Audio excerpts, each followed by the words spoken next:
Starting the stream. Hello. I finished up my game. Okay.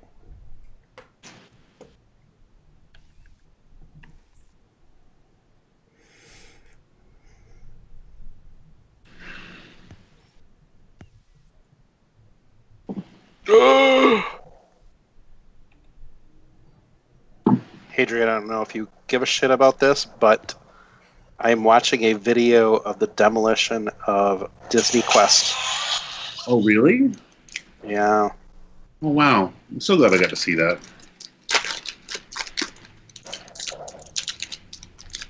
And if you would like to join the chat room, it's at this link.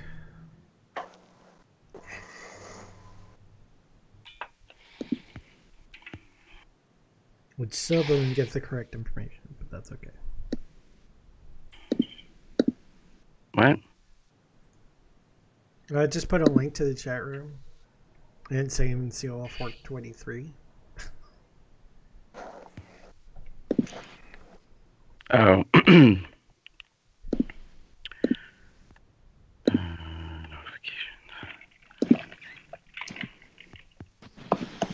All right. We all ready?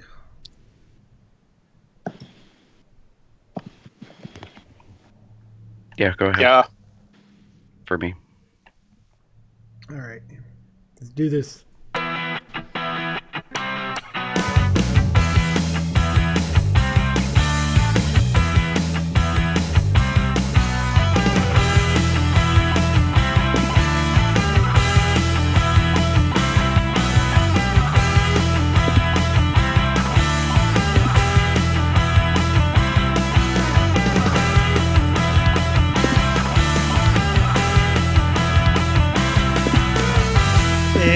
It's October 22nd, 2017. I'm Jeff. Who's your bear? That's right. I am your I'm bear. Chester. This room is a pigsty, Oops. and you're a dirty chick boy. I forgot to set something up. Yeah, I'm thinking you did. Gary? Mm-hmm. Go ahead, Gary. I'm Gary. Don't hurt nobody with your bad self. And welcome to Comes Out Loud, the Bear Podcast for Determined Length, episode number 437. I don't know what's going on today. But we do have a special guest today. We have Hadrian! Hello. Yay! Actually, I should do this. You can hear that, right? It is working, right? Okay. Maybe not? What is that? Is that my rain coming down on folks? I don't know what's No, going on. that's applause! Well, but Here. Through my crappy speakers, it sounds like my... There we go. So I have that. wow. Dang. What? Jeff, you've got some really bad, like, weird feedback when you play the clips for some reason. I don't know what that is. Really? pretty bad. Oh. Man. Yeah, it's almost kind of like that weird spacey sci-fi chimey thing. I don't know how to explain it. I mean, And worse yet, like, it doesn't make it through to the show. Because we've talked about it before. I think, Chester, you remember from like 2 or 3 shows ago. Like, we all heard it. When I went back and listened to the audio cast, it's not there. So I don't know what the hell that is. Well, it should be okay. going to the show here, so that's fine. Yeah. You're not Anyways. hearing what's going to the show. Anyways, let's get right into this.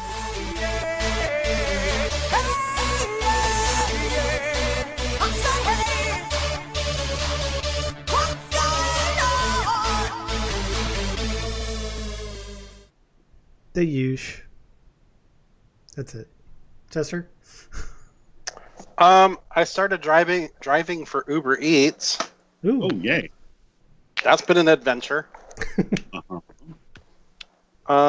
So I know a lot of my friends in the past have done Uber, Lyft, so on and so forth for extra income. So I decided, you know what, I should give that a try. I like driving. I like being in my car. I used to be a Schwann's delivery man ages ago. Wow. That I enjoyed doing it. So I signed up for it, and I can't do anything but deliveries and eats because I drive a Wrangler. And Wranglers Really? Wranglers aren't on their approved list for passengers. Same goes for Lyft. So I've done deliveries for eats now for 3 days, and I'm starting to get the hang of it, but there's still things that happen that are like very questionable to me. Like the first 2 days that I did it, I was doing back-to-back orders. And there was one time where I was in the middle of driving to a restaurant to get to pick up an order, and then I got a request for another pickup, and I'm like, I don't know what to do with that, so I didn't take it. And then I realized, oh, it's from the same restaurant. If you pick up multiple orders from the same restaurant, they just synchronize them, and then you do them in order. I figured that out after the fact. And then yesterday, I'm like, all right, here's what I'm going to do. I'm going to do Uber Eats all day long while Evan's at work. He picked up a shift at work himself.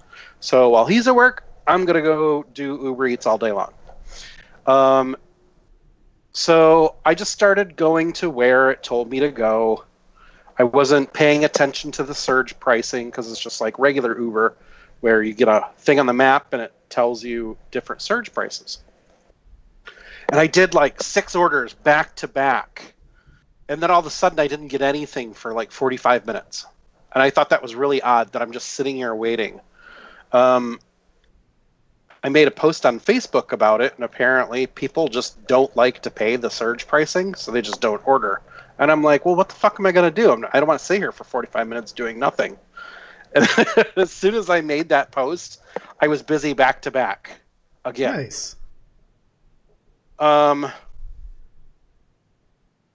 Cash tips are great. Uber Eats, when they first started, you didn't have to tip, and they were like adamant about telling you not to tip. But then they went back and said, oh no, you can accept tips now.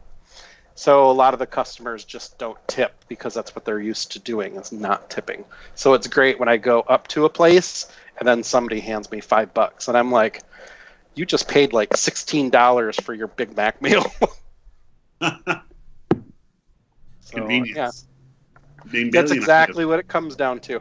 And I've ever done it, but we've like ordered a bag of Doritos. Wait, what?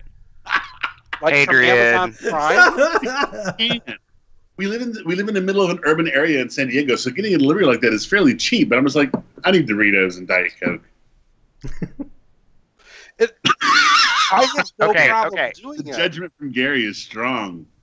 No, here's the thing. I need to move to San Diego. Because I will get you like some soda and some Doritos and come over to your house. It'll turn into a Bear Films brown chicken, brown cow, but I'm okay with that. The fuck? Or better.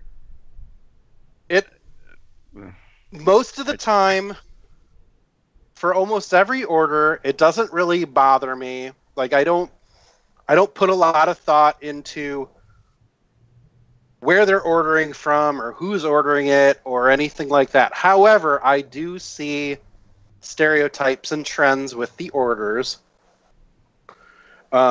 Particularly if I'm picking up from specific restaurants or a specific type of restaurant.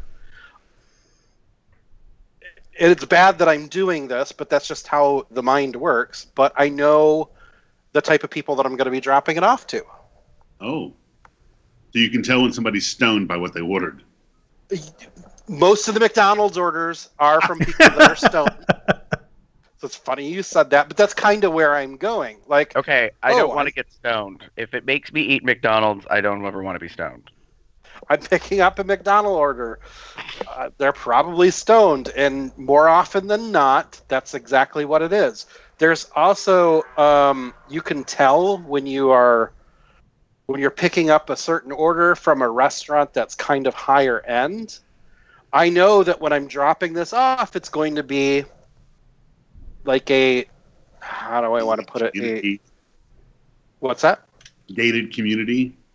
Yeah, there was one that was in a gated community. Yesterday I picked up about 5 different bags of food and took them through a gated community, and I was not surprised at all that when the person opened the door, it was a 22-year-old douchey kind of guy.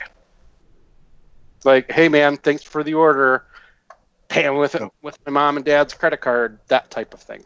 How many people have answered the door naked? None yet. Aw. I like I'm just waiting for really it. into that. That's the best part. I haven't delivered to anybody that when they've opened the door, I went, ooh, he's attractive. Oh. None of that yet, but one of these days. Yeah. See, here's the hard part though. Like I was just gonna say, well, I'd answer the door naked for you, Chester, but I'd have to know it's you. That's the downside. Like, Yeah. do they know? Oh, I guess they do. See, I'm new to Uber and Lyft. I had to use it recently for work. I have to use it again very soon for work. And it's just so weird to me to like get in a complete stranger's car. Or like when we were on vacation last weekend to go to a complete stranger's house that you've rented for the weekend. I'm just like, it's not in my experience. There was a meme about that 20 years ago. Stay away from strangers. Today you can call up strangers and get in their car. Summon them. No, I understand why you would say that, but no, when you accept an order, the customer, it's kind of this weird ping of information. You don't actually talk to the customer directly, but you can message them back and forth. They don't have any of your personal information. It all goes back and forth through Uber, and it's all masked. And what that means is when I accept the order, the restaurant gets a message saying the driver is on their way. When I pick up the order, the customer gets a message saying that the driver has picked up your food. And their name should pop up, like Chester B has picked up your order. They are 15 minutes away. And then they'll get another update when I'm about a minute away saying that Chester B is 1 minute away. So every once in a while, I'll be in the middle of driving to somebody's address and I'll get a message from them saying, hey, pull around back because there's no parking on the street. I'm not getting it directly from them. I'm getting it from Uber. But they think that they're directly messaging me. And same thing, if I respond to them, it goes to Uber, and then Uber relays the message. So now that you're mentioning that, it's a long story. I'm sleep deprived. I've already misnamed our guest. So, or no, our guest partner. Fuck. So anyways, when I was at the conference for work, I did end up using Uber Eats briefly, and it was a very weird experience. But what you're describing, Chester, was a little different than for me because the person that picked up my order told me what their cell phone number was and said, I can give you updates if through my cell number. Basically, so they supplied their cell number. I pinged back, via the cell and was like, hey, thanks for giving your number. And it was pretty cool because what that person did was then they told me every step of the way. So while the app is supposed to alert you, they were able to say, I'm on my way to pick up your meal. I've just picked up your meal. I'm like 5 minutes away. I'm 2 blocks away. But because I was staying at a hotel, they were like, where do I pull up to meet you? Blah, blah, blah. And they were actually really, really nice. And then I was all panicked because I didn't know how to tip. And I didn't know how that worked, and I didn't have any cash on me. So I'm pinging my friends online, as this person's arriving, do you tip? Do you not? I don't understand how this works. The app won't let me, not knowing that you could do it after the fact. So, I don't know if that's against the terms of service to have personal contact with the person, but so. I don't know. By the way, our chat is going, and they're cracking me up because they're chiming in on this. Raccoon Sergeant says, Laughing my ass off when I was stoned. It was Taco Bell Nachos Bel Grande. And then Drew said, new app, Naked Uber Eats. Which then turned into Naked Uber Eats You. Uber Eats. Yeah, that's how I've been naming it. But I picked that up from my friend Brian in Atlanta. He used to drive for Uber, and he would always call it Uber. Oh, and then Raccoon Surgeon says, sounds like a rimming good time. You guys. Uber needs to be a porn plot. I mean, I'll be happy to film it with you. Hasn't All fluff. Hasn't Hunter, aka Monster Cub, already done that plot a couple times or once? I don't know.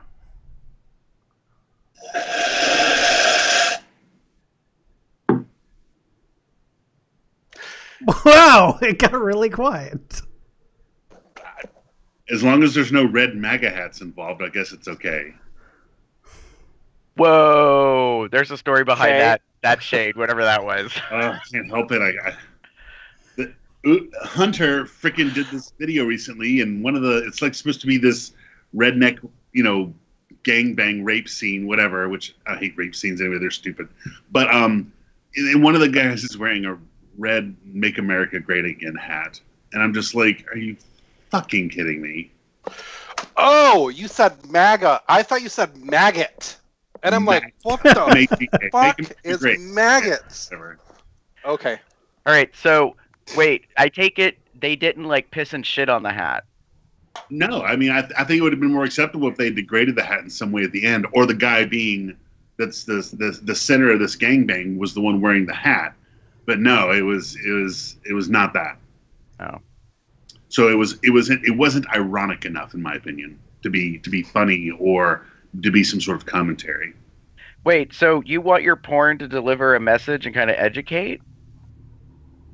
Yes.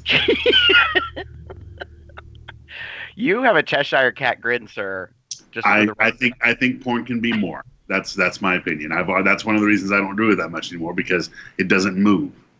It doesn't. I mean, just the slightest aspiration can do a lot for porn. Just the teeniest bit. Rules are what separate animals. Maybe you need to get more into producing, directing porn. It's crossed my mind a few times. I was theorizing the other day. I'm like, I'll be 40 in a year and a half. Maybe that should be my second coming out as Daddy Hadrian. Well, there you go. But yeah, I thought the hat was in bad taste. But yeah, that's all. Andrew said, "Fuck him to the dark side." Oh my god! And that move on, dude. It wasn't that. That's what I'm saying. It wasn't. He didn't take the low-hanging fruit, so to speak. Wow. In any case, anything else there? Hadrian, how about you? What's going on in your life? Oh wait, is it Gary? No, it's Gary. Gary. One of you. We can ask Hadrian first, I suppose, but It's been one of those weeks. I don't know how else to explain it. Some of you might be able to relate. So when you have all sorts of things not going as planned or unexpected things, you just kind of start to question the concept of luck, like that you don't have any. Yeah. So I'm about to show you something which is kind of explanatory as to how I feel about this past week in my life, because shit's been happening. So this is an example of that. Oh, an ink stain. Yeah, this would be a white pair of athletic shorts that now have a lovely blue ink stain all over them. I see my parents having sex. It looks like a Rorschach test. It's not a Rorschach test, Hadrian. Oh, God. Oh, I lust after you too much. Anyways, so here's the thing. Yeah. So I was doing laundry late last night, and it wasn't until I pulled the whites out of the laundry do I realize that I left an ink pen very late in these shorts. How much got ruined? This is the worst of it, believe it or not. Like the shorts with this huge blotch on it. But it did get on the sheets that I was planning on sleeping on last night. So luckily the fitted sheet was not touched, but the flat sheet has a little bit, and the 2 pillowcases. So I was sleeping in a very mixed matched bed last night because it was very late and I didn't have time. So I anyway need to Aquanet the shit out of some sheets and stuff to try to get the ink out. Hints from Heloise tip, if y'all don't know, Aquanet is like the only hairspray on the market still to this day that will take ballpoint ink pen out of clothes. I did not know that. That's useful info. Really? You didn't know that? No, I didn't. I've ruined a few loads of laundry with a pen. So that would have been helpful a long time ago too, but I'll remember that in the future. Now, it specifically works great with regular ballpoint pen ink. The new gel inks and the rest of the kind of questionable. But yeah, basically, so the key is, like, I didn't let the stuff dry.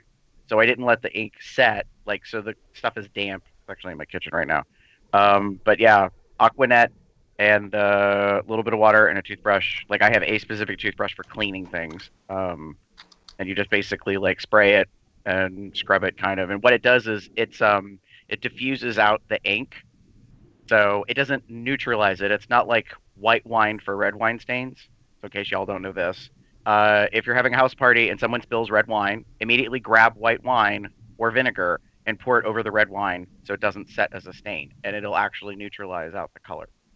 My goodness, you're just a good housekeeping seal of approval kind of guy. My God, didn't you read this kind of stuff in the Sunday, like, comics, in the paper? You know, this thing that used to be, like, anyways, I'm so old. I was sucking dick. I don't know about you. What do I do about protein stains? Yeah, what do I do about those? Protein stains. No. I got an answer for this. Never, ever, ever use bleach. Oh. So because it turns it yellow? Yes, here's the thing. And I know this because it was actually on a talk show. There was a woman, and this is probably in the past 2 years, she wrote a book of all these, like, you know, cleaning tips and hints. And she actually talked about this. And it was really cute because she was like, this is one for all the moms out there who have young teenage sons. Which was hysterical because she never says exactly what this is about, but everyone can kind of figure it out. She said, in case you happen to have young men who use socks in ways that are not, you know, traditional or whatever. I was howling. So anyways, she explains chemically what happens is bleach fucks up the protein that, you know, basically is the cum that you've put in your sock or whatever, your sheets and stuff. The key is to use OxyClean, because OxyClean or an oxygen cleaner, not to, you know, buzz market a brand, will actually help, like, break down that protein structure, and so you won't end up with your yellow stains. And ever since I learned that about probably 3-4 years ago or so, I, like, make a point to not use bleach with certain things if I know that there's a possibility that that's going to be an after effect. So yeah, that's fascinating. I had no idea. I just figured it was the cum itself was staining it yellow.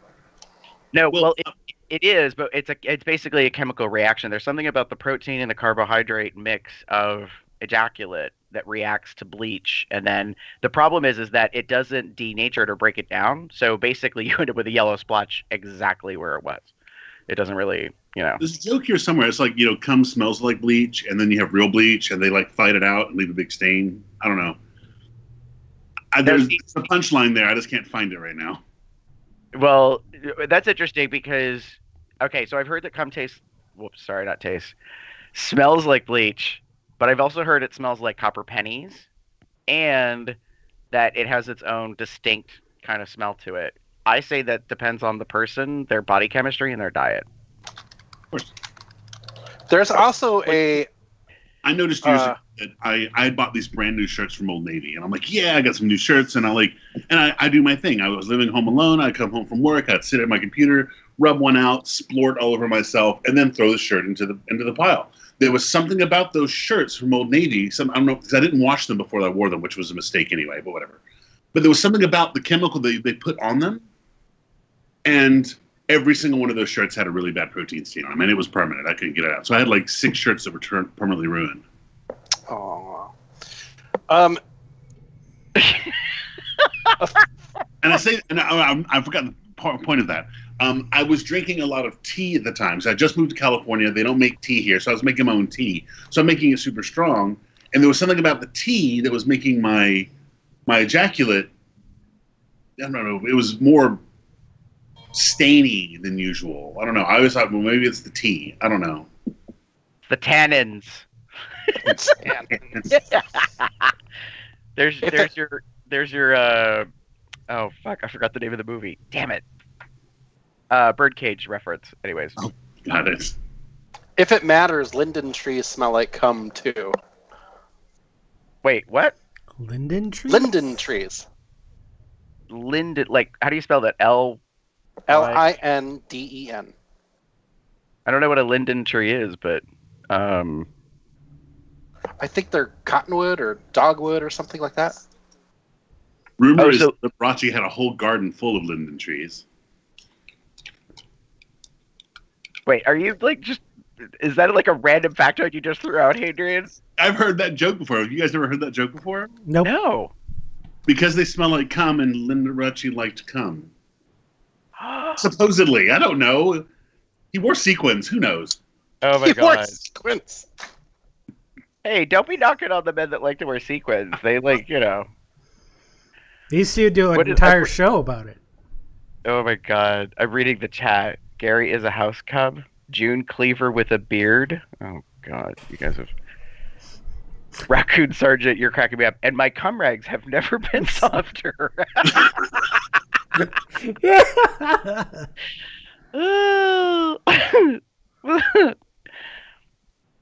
Anyway, so I've had a bad week. I feel like a bad week of luck. It's just been a lot of things that have not come together. No pun intended. And yeah. So, anyways, moving on to our illustrious guest, Mr. Hadrian. What's been going on in your world? My life has calmed down significantly. I just got through with a massive project at work. I finished that up, and then I've been kind of phoning it in at work since then. But I'm getting back on the horse a little bit. What else did I do? That's it. I mean, I've tried. I went to Western Exposure last weekend. That was a lot of fun. Wait. I was gonna say, if you don't mention going to the big event that like some of your besties, or at least I presume are your besties, put on and host, I was gonna be like, what the fuck, dude? Totally. I was gonna mention that. I did it kind of low key. I just kind of went and like focused on Bailey and relaxed and did some shopping at the outlets because I'm apparently getting close to 40. I don't know. But what does that have to do with it? I don't. I'm messing around. I don't know. I just I was kind of low key about the whole thing, and then that was it. I chilled out and had a good time and saw the swinging penises, and it was beautiful in Palm Springs. If you guys haven't done Western Exposure, and it happens twice a year, once in spring and once in the fall, and that's like the perfect time to go because Palm Springs can get bitterly cold in the winter at night, and then in the day it's like 120 degrees, in the day in the summer. Yeah. So don't do that either. But it happens around October and around April, and I highly recommend it. Yeah. So here's the challenge. Let me say this again. The folks that organize it and put it on, the dates are really close to the event that I put on, so that makes it a challenge in April-ish. But the fall one also is a challenge because I have things going on in the fall that like this year was Drew's 50th. Hey, happy birthday, Drew, as a shout out. Which is where I was last weekend. Next year, some of my besties are getting married in September, which is taking up some time. So it might take a couple of years, but if you talk to Wes, let him know that I appreciate because I got invited yet again. He keeps inviting me on Facebook to come. I mean, I would love to go out there for it. I've yet to do anything on the West Coast, any of the runs on the West Coast. The closest I've ever gotten was TBRU. Oh, nice. Yeah, West Coast events are totally different. Yeah, hey, if he wants to set up core principles of a bear event, if he wants to set up Cubs Out Loud to come out there, I'm sure that we could get Gary and I can get out there and yeah. I think Chester and I could probably swing it. I mean, Chester's a double threat because he does professional photography and is on the podcast. I, on the other hand, could maybe volunteer.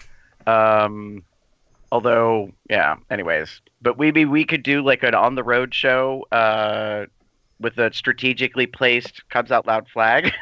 You mean the one behind me? CDC is very hard to film or take pictures at. Well, that's what I'm thinking of. Like, we would Lots of obviously set it up with the guys ahead of time, like officially, so that we don't run into any issues about them being like, "What the fuck are you doing?" You know. But no, it would be good for promotion and that kind of stuff. That would be kind of funny, actually. But yeah, Maybe what's like the going to Underbears podcast, except without the Underbears. Well, there wouldn't be any underwear at all. I know, as I said, without the underwear. And then maybe just everybody sitting behind a table. Okay. Or no, we could sit like on a couch, and then people could sit between our legs strategically on the floor, and we're all facing the camera. It's just that people's heads and people's crotches are perfectly aligned, so you know the way the camera shot angle. See, I can direct. Really, I can. I'm just. Anyways, never mind. Hadrian, anything else in your life going on? There's that. Then otherwise, it's nice and quiet right now, and we're going to Iceland in December. Ooh, an adventure. Yeah. Are you going with a group of people? Yes. I'm so jealous right now. Yep, it'll be super fun. And I interviewed for a new job just because I'm kind of bored at my job. My big project's over, so I'm bored now. But I interviewed and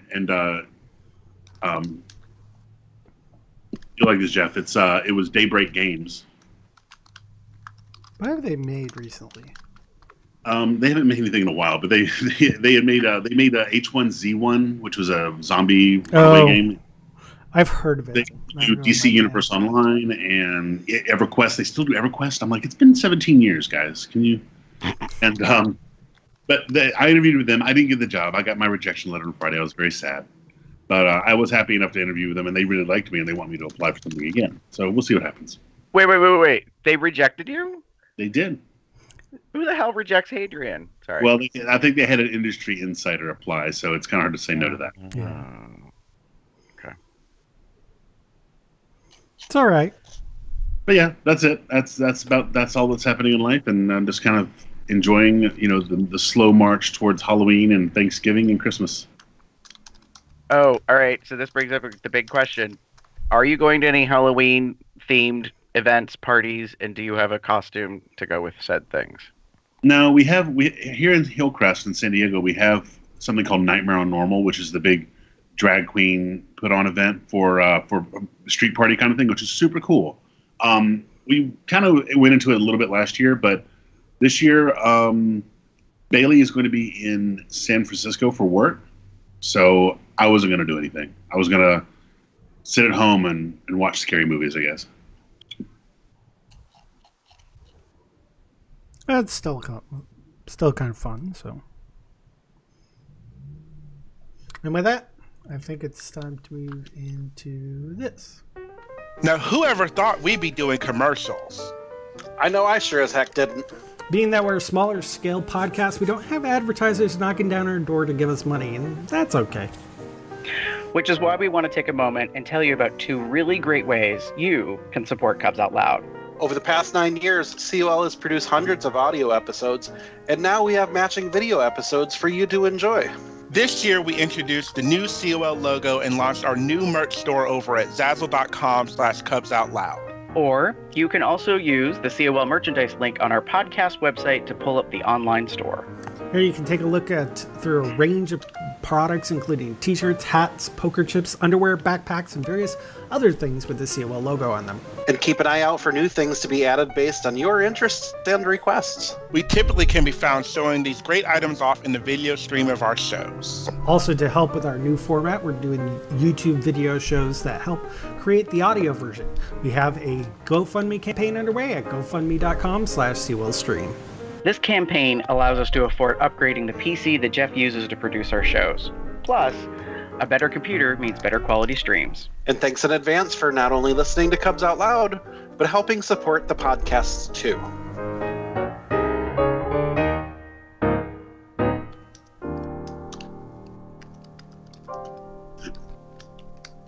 It's very Sesame Street.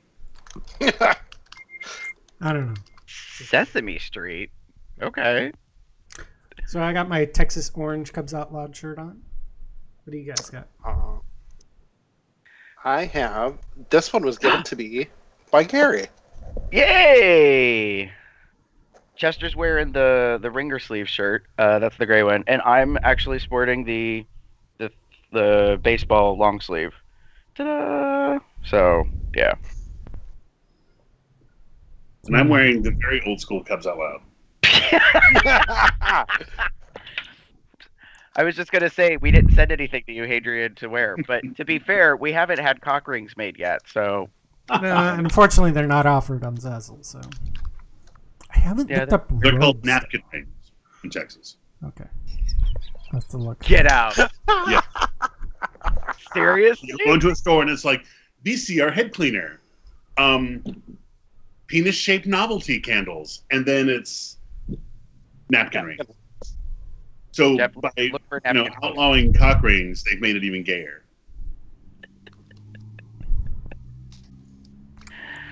Oh my god. Anyways. Hey, have we ever done a pervertible show? Because I think it's time we revisited it or did one in general. Okay. Well, that'll be another show. In the meantime.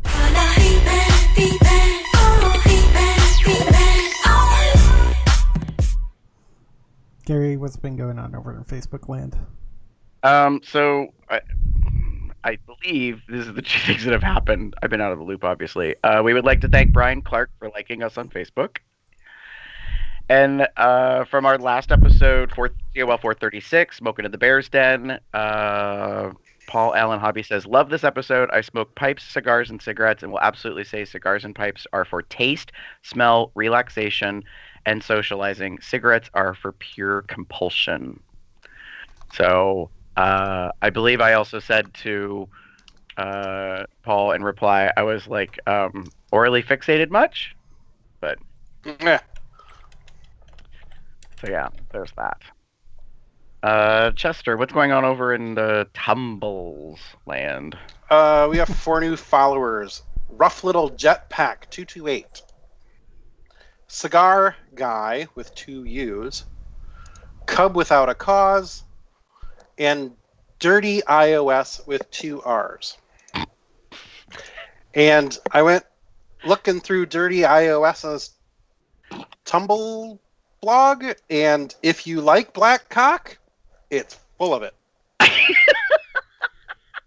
Like that's all that's on there is black cock. Oh my god, that's funny. To be clear, I'm not complaining. It's just it was just pointing out there's a lot of black cock there. Oh. Yeah. So if that's what you're into, that's a good site to go check out. Or that's what's in Dirty iOS. Anyways, that Tumble name's cracking me up. Anyway. All right. That's all we got. That's it. So, what are we talking about today, Gary? All right. Actually, this topic is from Hadrian. I don't know if Hadrian remembers this, but on a previous episode, we somehow ended up kind of mentioning a great many things, and this was in amongst them. And I don't know if it was actually on air or not, but I remember, Hadrian, you had said, like, hey, I'd really like to do an episode talking about, old school bear online stuff. So here we are talking about, because some of us are old, and remember what the technology was like and how it's changed over the years.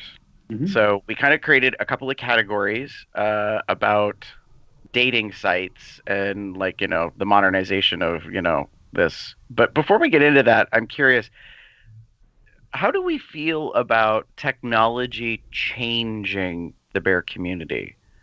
And I phrase it that way because I remember when there wasn't that much of technology in the bear community. Like, there was just basically bear club websites, if that, and probably like IRC and, AIM and gay.com chat rooms. It was very, very minimal. And it wasn't so much that it was bear. It was more like the gay community had, created some stuff and then from there it all kind of like changed over time. So that was my intro into the bear community. When I was in college in the 90s, I was kind of aware that there were these like rooms or chats or whatever, bulletin boards, that type of stuff, and then that was, about all that you could kind of find. It's funny that you mentioned gay.com and the other IRC things, because I totally forgot about that. Like when I first got online and I was trying to figure out where I fit into the bear community, one of my big things was newsgroups. Oh wow! I what time period was that? 97, 98. Okay. I was fortunate enough that I went to a high school that had money. So my senior year, I was on the internet. I had an email address and was able to get on the internet. And when I graduated from high school, what's that? That you were hunting for Daddy Dick. Anyway. Yeah. Well, not at that time. I was introduced to news groups. And I understood what they were, and I understood how to use the internet and what the internet was at that time in 1995. It wasn't until about 97 that I had my own personal computer and was able to get online, and I'm like, holy shit, there's porn. You can click on those news groups you weren't supposed to at school. Exactly. And that was where I first learned about bears. By going into gay, pictures and seeing these images of, twinkish guys never did anything for me, but the big beefy hairy guy, oh yeah, I want to find more pictures like that. And then it just kind of, I followed along where those pictures were coming from, and then eventually found the dating sites. Bearnet.net was one of them.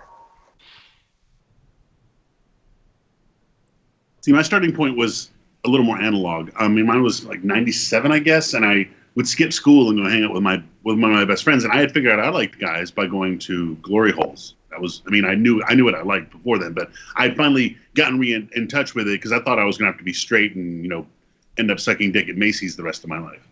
But I went to his house and he was gay, and I just recently went to a glory hole for the first time, and we were and he's like, here, look at this book, and it was The Joy of Gay Sex.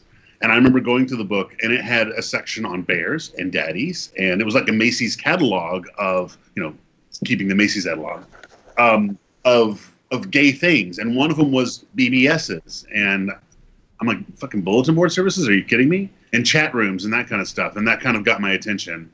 And I had my own computer at home, so the first thing I did, I plugged into the internet, and I tried to figure out where these BBSs were, and I never found them. But I had keywords, and that was what was important, because learning the noun for what you're into or what you want, or the verbs, learning the words is half the fun of growing up. And because, of course, I had seen porn on the internet, I'd seen tons of it. I'd seen hairy guys, and I kind of knew what I wanted, but I didn't know how to look for it. I didn't know how to search. And that gave me the search terms I needed, and I just typed in the word bears, and next thing I know, there's a bear M4M chat room on AOL. And that's where that was the entry point for me. Mine was probably more, at least for the bear community, was actually, I believe, a Yahoo club. Oh, wow. Bears, cubs, otters, and puppies. That means something totally different these days. Yeah, totally. Because the reason why you'll find me online a lot as Box Puppy was based off of that group. Because at that time, I was more the cubbish, more slender sort of guy. So I was kind of like the otter version of a cub, a puppy, an otter puppy. So that's where my puppy reference comes from. But yeah, previous to that was still looking at the news groups, the alt.erotica.pictures. etc. And trying to make sure that my parents didn't catch me jacking off to them. Was it a family computer or was it your own? It was a family computer. Uh-huh. Downstairs. Learn that history. Dangerous. I got caught a couple times. Huh? I got caught a couple times.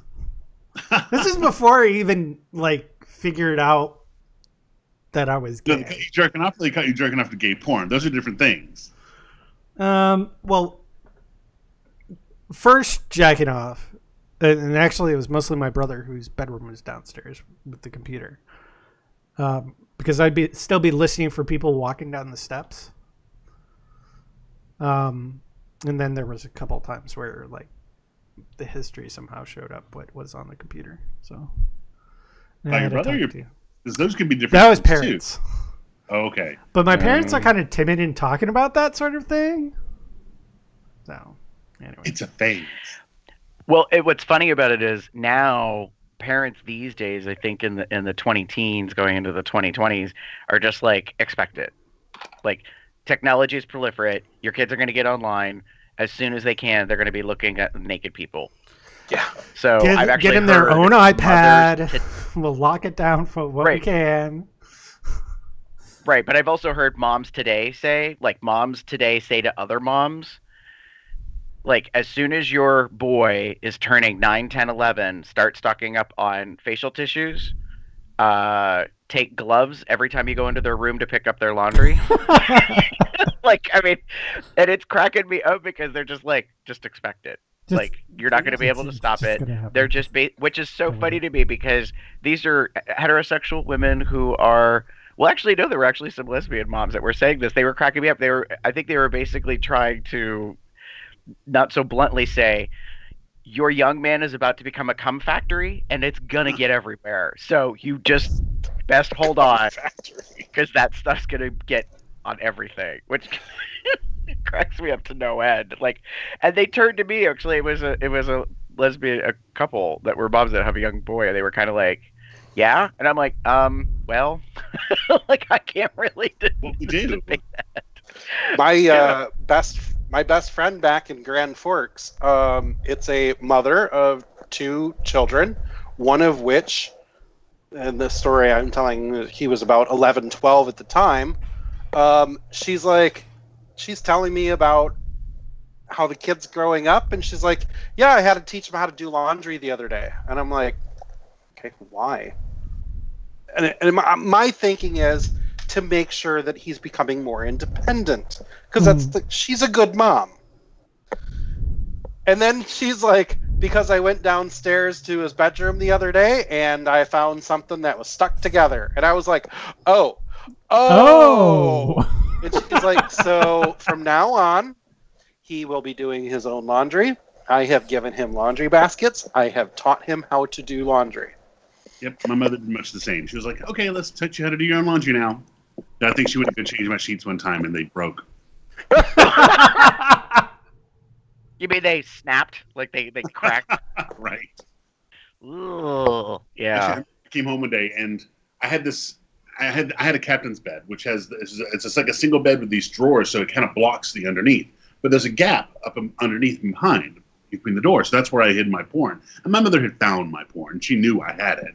And I was 11, 12 at the time. I was kind of an early bloomer. So, but I also kept my rag back there, and it was back in the day there was this band called Little Texas, and it was this awful little country band. But anyway, it was an old T-shirt, and I just used it. Well, I came home one day to do what I do when I get home from school, and I lay in my bed, and I'm like, where's my rag? I can't find it. Whatever. I'm just going to do the deal. And I reach under my pillow, to sit back, and I'm like, oh, there's my shirt, and I pull it out, and it's washed, dried, and folded. That shirt was gross. That shirt was like sandpaper. And here it was, Downy Fresh. And I'm like, I'm over here gagging thinking about it. She went into my room, and I lived upstairs in the attic, and we didn't have central air, so this is a Georgia summer. It's hot, and it's gross, and it stinks. And my mother's like, I could smell grossness coming down. So she went upstairs, and she had a pair of tongs. She grabbed the shirt, washed it, folded it, put it under my sheet, and threw the tongs away. Oh. She told me this later. She didn't embarrass me at the time. I would have died. But yeah. My God. And coincidentally, that's about the time I started discovering porn on the internet. So, okay, I got a question. Did she really use Downy, or was it some other fabric softener, or That's what I want to know. Oh, wow. Did she go down or did she snuggle? Mom, do you remember when I was 11 and you washed my cum rag? Do you remember? Was it Downy or Snuggle?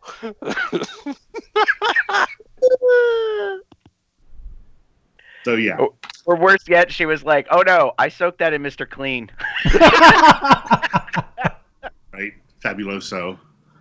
Fabuloso. Oh my she God. just dipped it into like pure Clorox bleach.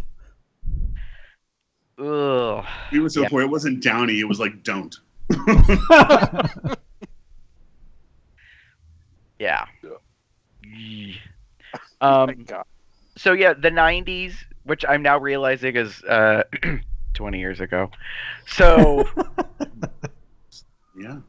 yeah, I was in college in the 90s. I'm like, wow.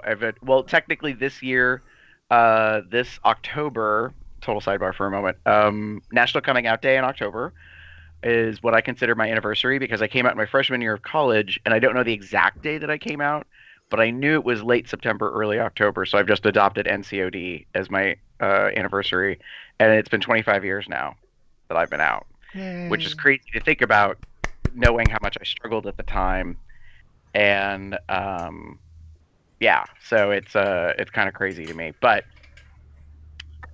things were very different back then, like to meet and chat and that kind of stuff. I mean, we're still talking about like dial-up modem days. So for those that have like Wi-Fi and understand, like, you know, I have this device and everything just magically appears on it. That was not the case back then. And so in order to see a naked man, you had to like know where to find it and then wait for it to download. Appear. And worse yet, if you wanted to have your own stash, then you had to like figure out how to keep your dot matrix printer quiet while you like print it out. Yeah, and you printed out a picture of fucking Jack Radcliffe because he was like the epitome at the moment of what you were thinking was the thing, because everyone was, in today's terms, thumbing upping or liking it. You were like, oh my God, like this is like the best thing ever. Are you serious? Like a dot matrix printer? Or did you like have an ASCII Jack Radcliffe? You make pictures out of those things. Like what we would call emoji nowadays was ASCII art back in the day, and much more complicated. That's true. When I see that stuff pop up every now and then, I'm actually impressed, and I forget how old school that is. Emoji is just ASCII art minimized. Oh man! But yeah, I printed out stuff because I didn't have I had a computer at home and stuff, but it was so slow. I had like a 19.2 modem. I couldn't upgrade to 56K. And so I would go to my friend's house who had 56K modem, which is for the kids at home. That's like 1/100th of the speed of your slowest Wi-Fi, and would download these images and I'd print them out because they were too high quality to go on a floppy disk, or I could only get so many as where I could print 20 pictures pretty quick.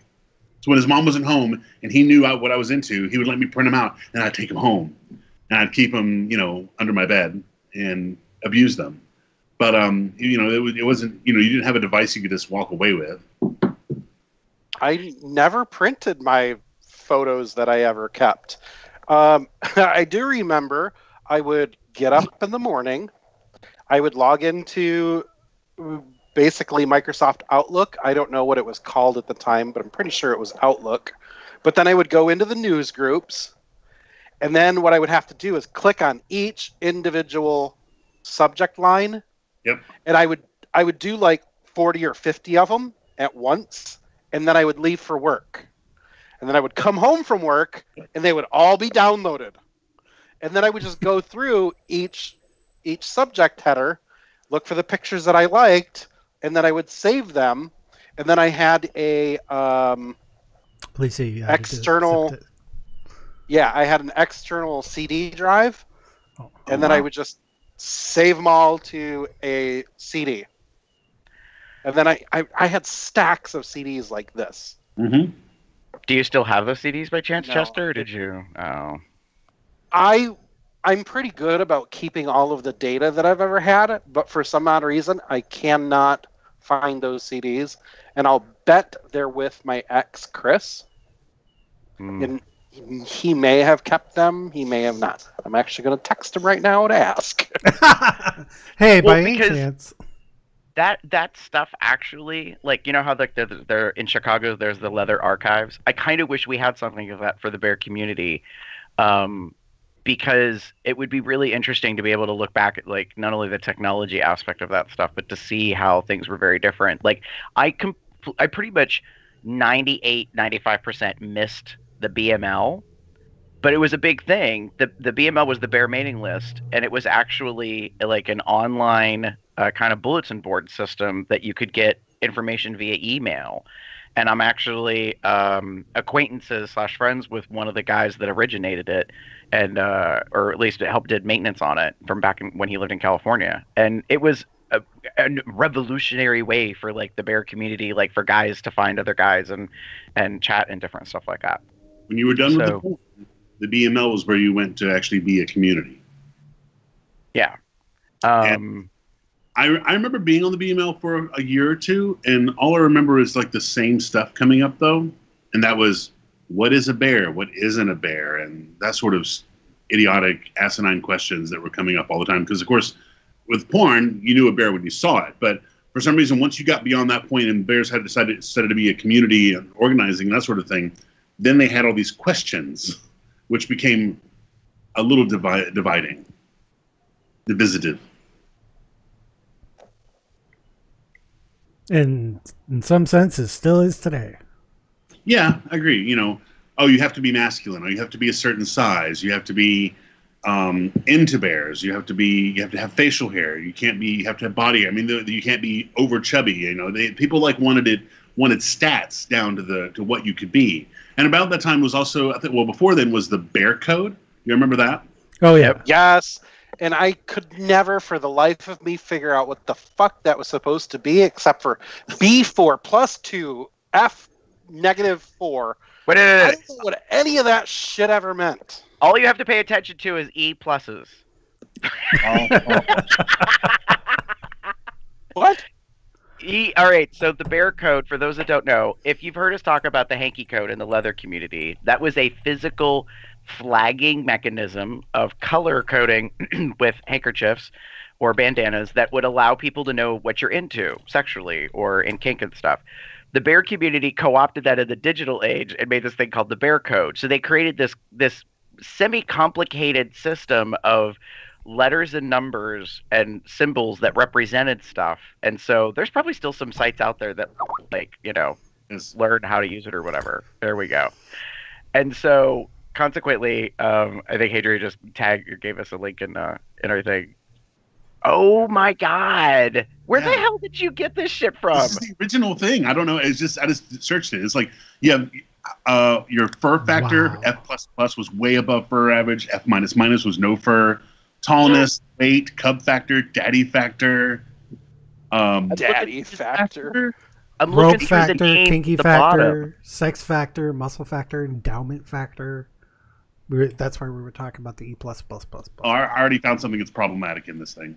So, there's the endowment factor. E++ gets complete respect even from straight men. I'm like, really? That was the goal 20 years ago, was to get respect from straight men? That could also just be considered as probably the humor they were adding to it. I'm sure. Those were probably for the straight men that are on the DL. I think is more important. All right, so you go down to the bottom in the authors. I recognize names: Bob Donahue, Jeff Stoner. Oh wow. Brian Golem, I know personally. He was one of the first organizers of the Berg Bears, which I was on the board and involved with for many years. Yeah, that's so wild to see this. We're gonna have to link this in the doc. But anyways, so this will help you understand, Chester. Yeah, like the letter. Oh no, I knew what it was. But wait. Who's Lyle Lizaldo? I need to meet him. I knew what it was. I just never knew how to read it. Nice. Hadrian's like, wait. One of these I have to meet. And my favorite is in parentheses, so I'm told. Yeah, but before we had profiles and stuff on our phone where you could just click on somebody, even before pictures, because not everybody had pictures. Digital cameras didn't come around until the early, late 90s if you had money. And scanners even weren't a thing. So you couldn't take like your Kodak Kodachrome and throw it on a flatbed and scan it either. Those were rare too. And you could probably take a picture of you, a really shitty photo with the fucking Kodak point and shoot that was bad lighting and everything. You look terrible. And you could scan that, but you weren't going to be able to like go into your school and sneak a picture of your dick. Because you had to take that picture and get it developed. And oftentimes, if you, like I lived in the Deep South, if you took a dirty picture, Walmart wouldn't give it back to you. And then you had to get that scanned somehow, and then you had to put it in. So people didn't have pictures before probably early 2000s. I don't remember everybody having a picture. So I remember people having photos of models they took off the internet, like the Marlboro Man or whatever, and saying, I look like this guy. Mm-hmm. I remember seeing those kind of profiles. So the bear code was a way for you to explain yourself, sight unseen. As we're now, we can just click on profiles and there's all the info. By the way, my favorite one on here is, of course, Santa Claus. Santa Claus, yeah. He's BA D++ F question mark W++ K minus question mark. Yeah, so a lot of these are easy to figure out. Like M is muscle, E is endowment, S is sex, K is kinky, D is Dagny, C is cub, W is weight, T is tall, F is for fur. Yeah, I mean that's too funny though. It's just kind of cracking me up. So here's what I would like to ask our audience. I would like you to comment, email, call us. And leave us your bear code. I'm going to have the bear code, this bear code document, linked in on our show notes, and I would love to hear what yours are. I'm thinking. Hang on. I'm thinking there's a website still out there. I'm looking real quick to see if there is the bear code. If you're looking for resources for bears, I don't think it's working anymore. Resources for Bears is yet another. Yeah, I forgot about that site. I think it's still up. No, it's not. Oh, is it gone already? I can't get to it. That's sad. Right, so that info ended up being rolled into what was early Bear 411, though. All right, there is a website that is an encoder and a decoder. I just linked the encoding index URL thing. So this is like a more modern version in that you still get a code, but you can select as you go through. This will help people like if they want to actually know what their bear code is. No, we are not creating a revival of the bear code. In the show, I do not want to see no bear code up on my growler. See, what's funny about this, I'm glad that this specific topic came up, because there are often times where because there's still sites that I visit, and I'm going to preface this by saying I would prefer people to not message us and say, I can't believe you use that site because this guy's a dick, and give me 12 reasons why. Lord, remember the politics of that bullshit? Yes. So,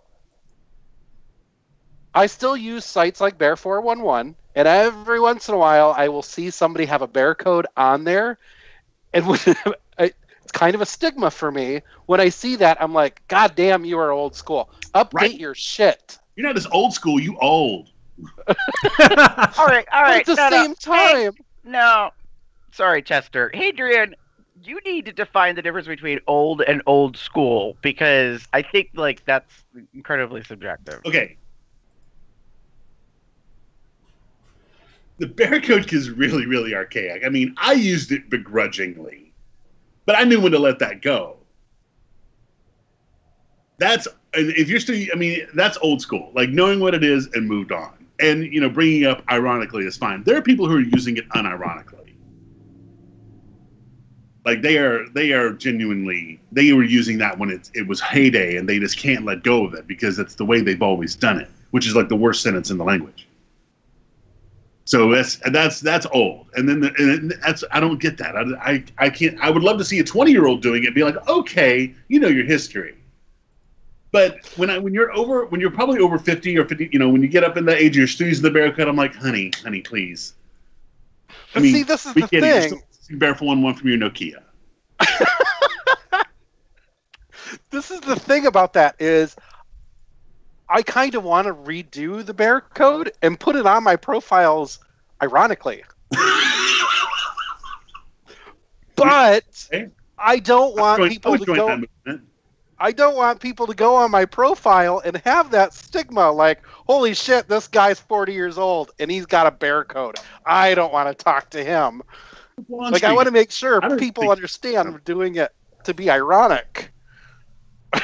But that's the thing too, is that and that's the bear code puts everything up front. Here's my penis size. Here's how kinky I am. I'm a daddy. I'm a cub. I'm very furry. That's where there's all this information you put right there, and somebody can read through it and know a whole lot about you very quickly. As where after the bear community got more, because you didn't have a lot of info, hooking up was rarer.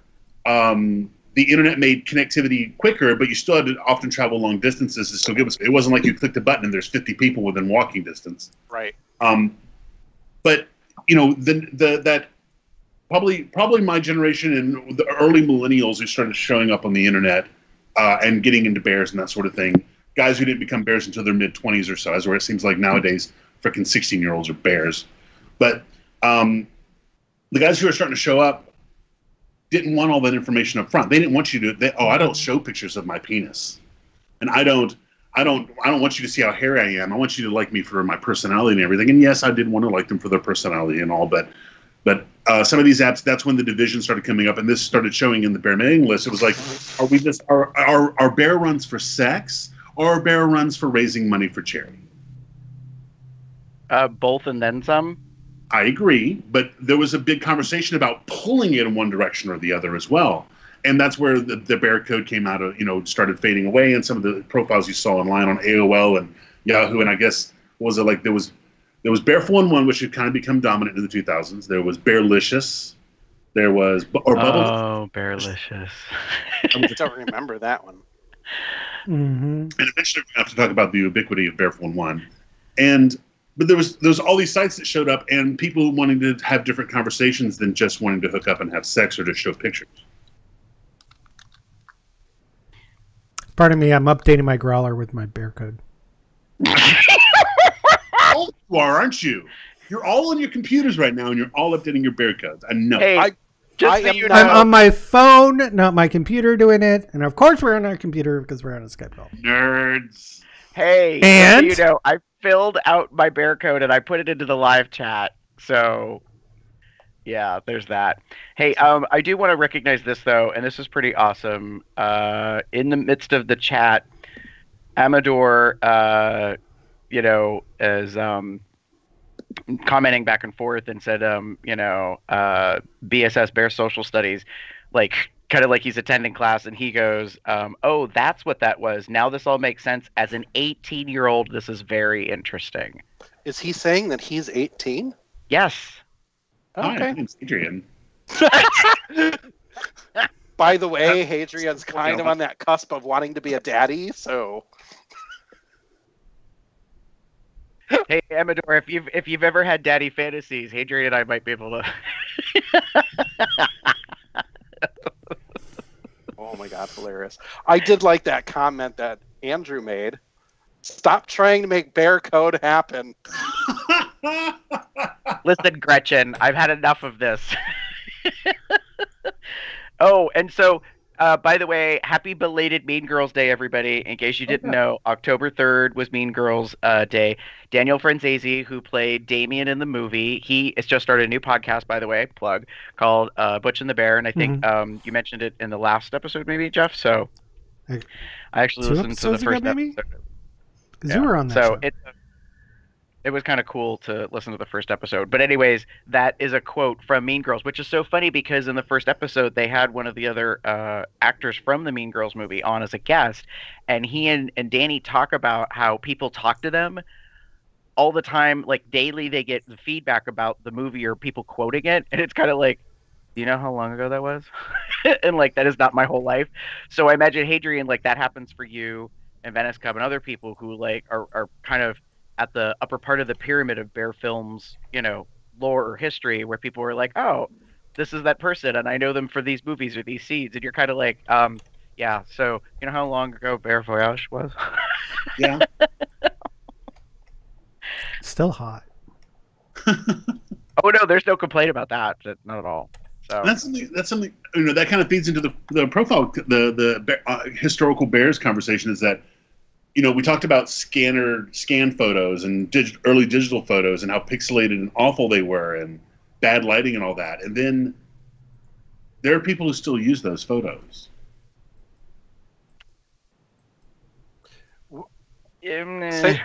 Which photos? Sorry, say that again. Really ancient scanner flatbed photos they had back in '99. They're still trying to hawk those photos.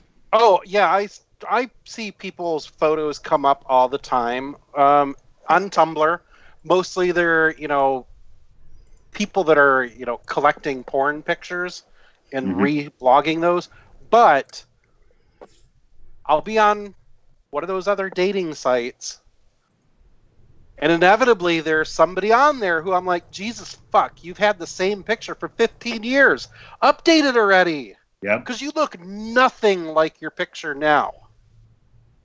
And I remember in my profile having to say, oh, this picture is a year old, this picture is 3 months old, that kind of stuff, kind of giving people a map because we couldn't take a photo instantly, or digital cameras still weren't accessible and that sort of thing. Or you were taking a picture with your PC cam, which was like, 330 by 120 or something crazy, some really small resolution. So that was what we had to define the photos that were being taken as. Were now, if you don't have photos that were taken in the last week, they're all fake. Or worse yet, your current or recent photo gets co-opted and stolen by somebody abroad. I don't know for a profile. Well, Hadrian, I think it's happened to you, at least a half dozen times, if not more. Oh, it happens like every other week. And then there's other people that I know. Fiery Biscuits, I think, has had his profile swiped. He had his whole Tumblr hacked. Well, yeah, there was that. I mean, but what cracks me up is now, it used to happen on Growler and some of the mobile apps more, but it's been happening on Facebook.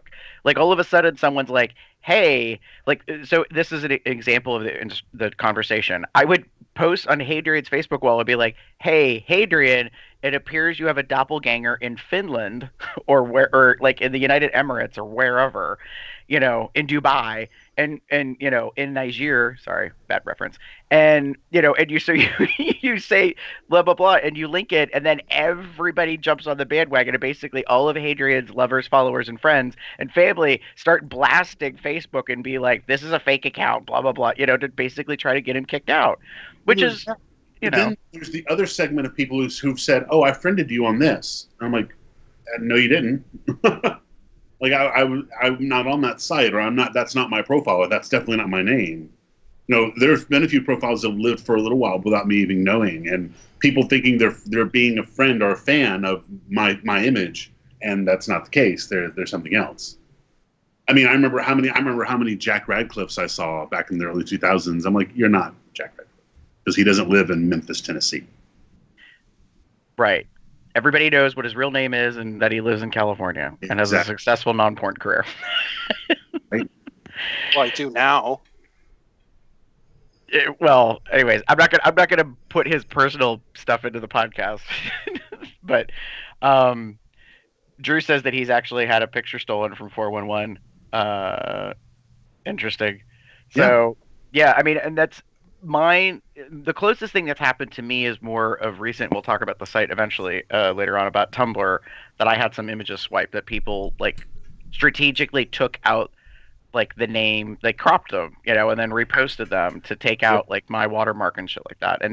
And people are like, you don't post all them. Yeah, well, there's a reason why. Because apparently some fuckers think they can just, remove my identity and make me an object. So, anyways, not to get on that soapbox.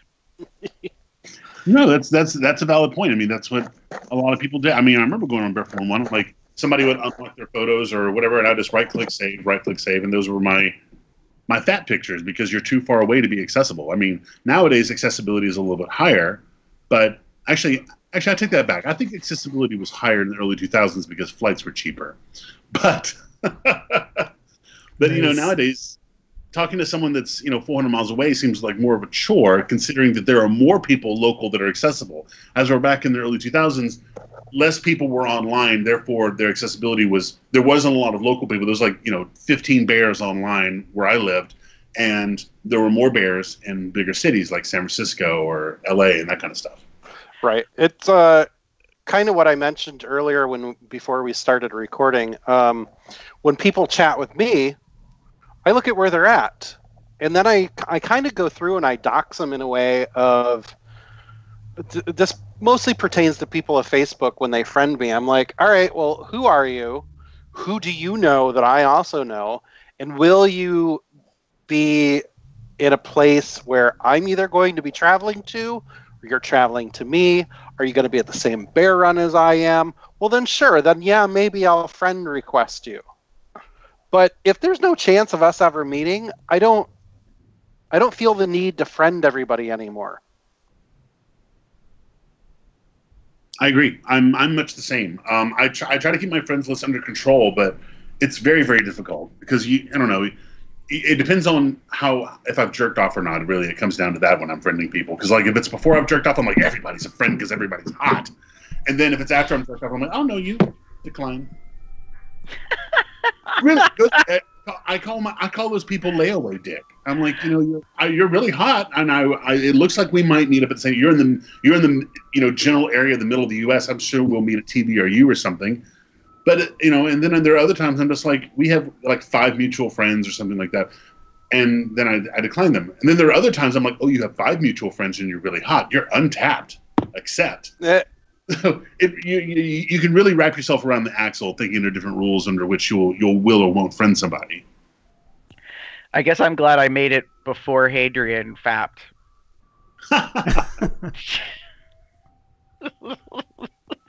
Yeah, no, I mean, I agree. Like, it's complicated that way to suss out or figure out, like, do I want to be connected to this person or not? In that effort to kind of jump back more to a little bit like the topic part of it. Let's talk about dating sites, because here's my segue to lead into this. What you said, Hadrian, about like knowing like population size now versus then. I know guys that like through the BML or through classified ads in Bear Magazine from Brush Creek Media and things of that nature, they would literally long distance like date, like old school style, like through phone calls and like snail mail letters, and like which kind of went to email, and then they would move like fucking cross country and be with somebody.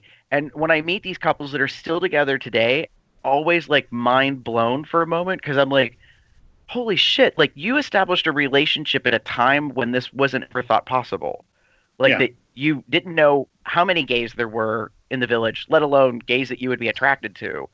And now I see that the whole landscape has changed, and there's a lot more, I think, single people, because they know the adage of there are other fish in the sea, that there's a potential to meet up with someone, and for all you know, they could be in Australia, and you just have to like await the opportunity to, cross paths at some point or whatever, and then, work at whatever that is. I think it's very interesting that. I mean, Bailey and I have a very modern version of that, where we started over text messages and phone calls, and we were able to play World of Warcraft together. So we had that constant communication. If we hadn't had those things, I don't think it would have worked at all. And that's probably indicative of our generation. I could see where there was a time where letters were super romantic, and putting pictures into the letter and everything to keep in touch was the thing to do. But I don't think young people these days have the patience for that at all. Nowadays there's so many avenues to keep in touch. I don't think I would be surprised to hear of any relationship that is formed over letters and that sort of thing in this day and age at all. In a modern country, or even in like, third world countries, even they have access to old technology that can enable them to stay in constant contact and send photos and that sort of thing. I mean, every computer has a camera attached to it, and for the last 10 years. Mm. Agreed. Total sidebar. Then there's these damn things. Those things are filtered everywhere. Those are more common now than computers. Correct. That we basically took the thing that we're using, most of us, a laptop or desktop computer, this heavy, big, bulky machine, and literally shrunk it. Honey, I shrunk the computer into the size of the palm of your hand. Like, I'd explained this to my mom recently, like when she wanted to kind of get, a smartphone a couple of years ago. I had to explain to her because she didn't understand about pricing, like how expensive they were. Because I had an iPhone. I think it was the first iPhone I had a couple of years ago because I was a late Apple bloomer. And she was like, she's like, well, can I get one? And I was like, yeah, if you've got like $600. My mother was like, like she practically choked on her drink. She was like, that much? And I was like, yes, Mom, this is a computer. It is not a phone. Like, we call it a phone. It is not a phone. Like, the fact that you can make phone calls on this is like this important. Like, it does so much else in that case. And when it does, I'm like, yeah. Right. Nobody wants to talk on the phone anymore. They're all like, they're like, no, you could talk to my voicemail, which I'll never listen to. Anyways, complete sidebar. I want to go back to this. Apparently, in Drew's neighborhood, he hears an ice cream truck. So in the chat message, no, that was in my neighborhood. Your neighborhood? Oh, it says I hear ice cream truck from Drew. Yeah, there was an ice cream truck that went by here. Oh, I missed that. I didn't. I missed it too. So in regards of dating sites, because we were about ready to talk about that, there's sites that I remember visiting when I first started getting online that were at the time revolutionary. Like bearnet.net was one of them that was big. This is later on, but Bearbook in the late 2000s. Before Facebook sued them into oblivion, they became Bruiser. Okay. There was Bear City, which at the time when Bear City came out, there were tons of other sites. And then Bear City came out, and I was like, holy shit, this site is great compared to everything else. It has chat rooms. It has people's profiles on there. You can put dick pics if you want. You can interact through email. You can interact with instant messaging. God, I loved that site when it first came out. It just never had any revenue, so they ended up closing down. There was things, you mentioned gay.com earlier, and gay.com, you had to go through like 12 steps in gay.com just to get to where you were going. You'd log in, and then you'd get into the chat rooms, and then you'd have to like pick an area, and then from that area, more rooms would open up, and look, there's a bear room, or there's bears in Texas room. They even broke it down to the point where there started being Chubs and Chasers rooms. From there, it kind of rolled into all these other dating sites like Bear411, Bear WWW, Bear Forest. Those are all still sites that are around, but they're still, very 2000s-ish when you go to them. Yes and no. I would say Bear Forest in particular has kind of a retro look to it. I still have a profile on it, but I get consistently, quarterly, an update email from the guy who created it. And I think Bear Forest is actually older than Bear 411 chronologically. But he keeps adding more stuff. Like, it's got its own radio network. It has video chat rooms.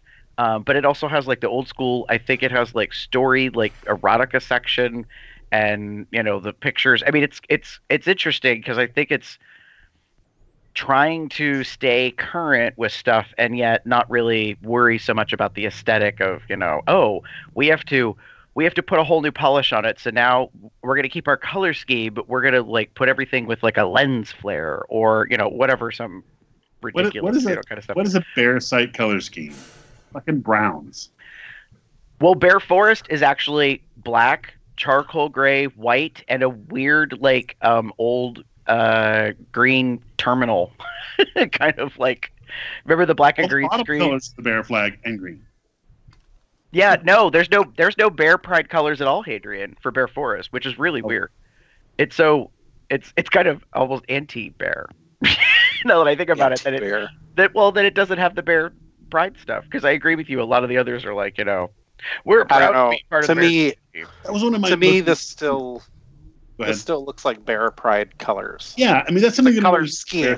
that they all look like a 1970s skating rink with the oranges and the yellows and the browns.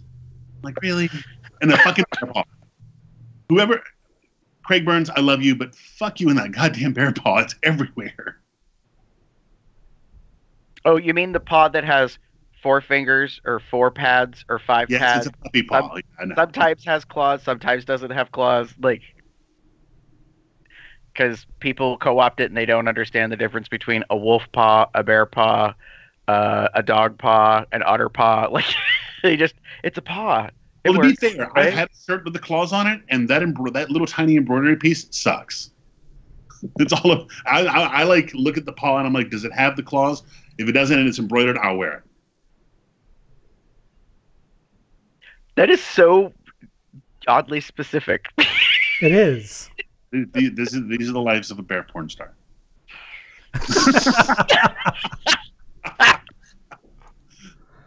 Nice.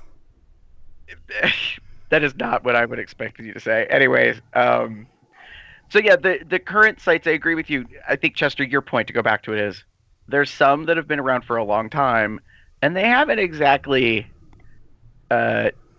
moved with trend as far as technology. I think more aesthetically is where they haven't changed and moved to. What I find interesting is some of the sites, specifically, like I'll say this, Atom for Atom and Squirt, both of them have desktop and mobile versions, and when you go to log in, you can pick which one you want to look at, which is a little weird because if you're using kind of the app-esque mobile version, it's kind of automatic, but you can actually on your desktop pick which one it is that you want to interact with. Oh.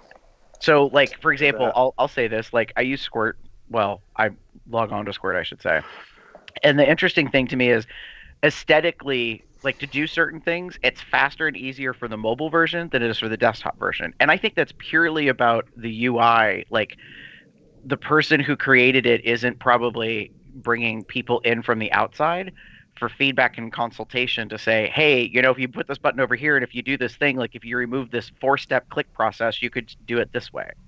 You know what I mean? To make it more user-friendly, basically. There's little things like that. Like, I have to chuckle because my work boss, one of their chief complaints is too many clicks. The fact that I have to click 7 frickin' times to get one action done drives them nuts. You know, it's weird. I don't think Bears or otherwise. And Bears sites, of course, are behind the curve because they don't have a lot of revenue. But sites in general didn't care about user experience in the mass that they do now. I mean, the smart sites did, your Amazon, your Google, that sort of thing. But most sites didn't care until they had to start doing something on a mobile phone. So, you know, mid-2000s or so, people started actually caring about, you know, how many clicks does it really take to do something? And also, they're doing this over a really slow 2G cellular connection. How is that going to download? And nowadays, if you try to use Bear 411 or some of these other sites on a mobile device, you're still looking at a lot of clicks because their apps are not allowed on at least on the Apple App Store. They might be on Google, but if you can't get on the Apple App Store, why even create a mobile app at that point? You might as well go with a site. Well, and that brings up an interesting point, Hadrian, because that's one of the complications that the community is facing, is that, like, Google Play Store, Microsoft's whatever their thing is, and Apple's app platform have very specific and stringent, like, terms of service stuff or terms and conditions, and some people are really kind of, like, stuck. I mean, in a way, it's kind of like the leather community as well. To have anything that's adult, XXX adjacent, related, or specific becomes a problem, because how are you going to get a merchant to let you, like, handle funds transactionally? How are you going to house it, like, as far as a web service and that kind of stuff?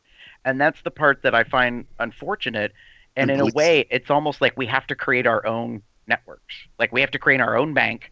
We have to create our own, you know, server, you know, whatever. And I think that's how some things have been successful, because they've been like, hey, you know, this is a need and it's a problem. We need to, you know, kind of work on this thing. And that feeds back to the earlier conversation about, you know, what is the bear community? Is it just a bunch of guys getting their dicks off, or is it a community? And that, you know, that kind of is where dating sites are more acceptable. So a dating app is more acceptable on those platforms than a cruising site. So that's why Growler and Scruff and what else is there? Bigger City even I think has an app where they're or Grommer and those kind of things. They market themselves as dating apps in the in those ecosystems, which seems to skirt the rules. And the photos that are in there are private, quote unquote. Yeah. Well, that's the difference between an app and a web-based app. Yeah. So the app that you download, the rules come from, say, Apple or Google themselves. You cannot have porn or nudity.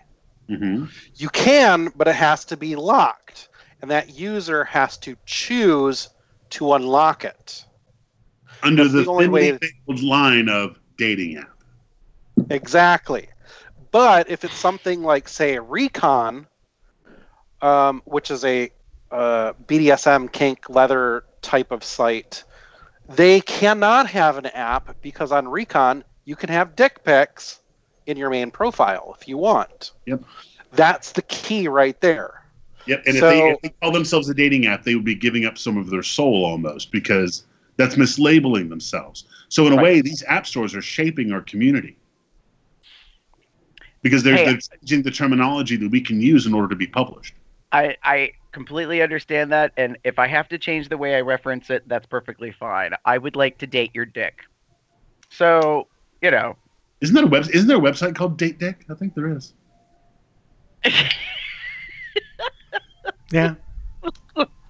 I mean, I would take it out for a dinner date or a lunch date, brunch date, whatever, for about 7 minutes.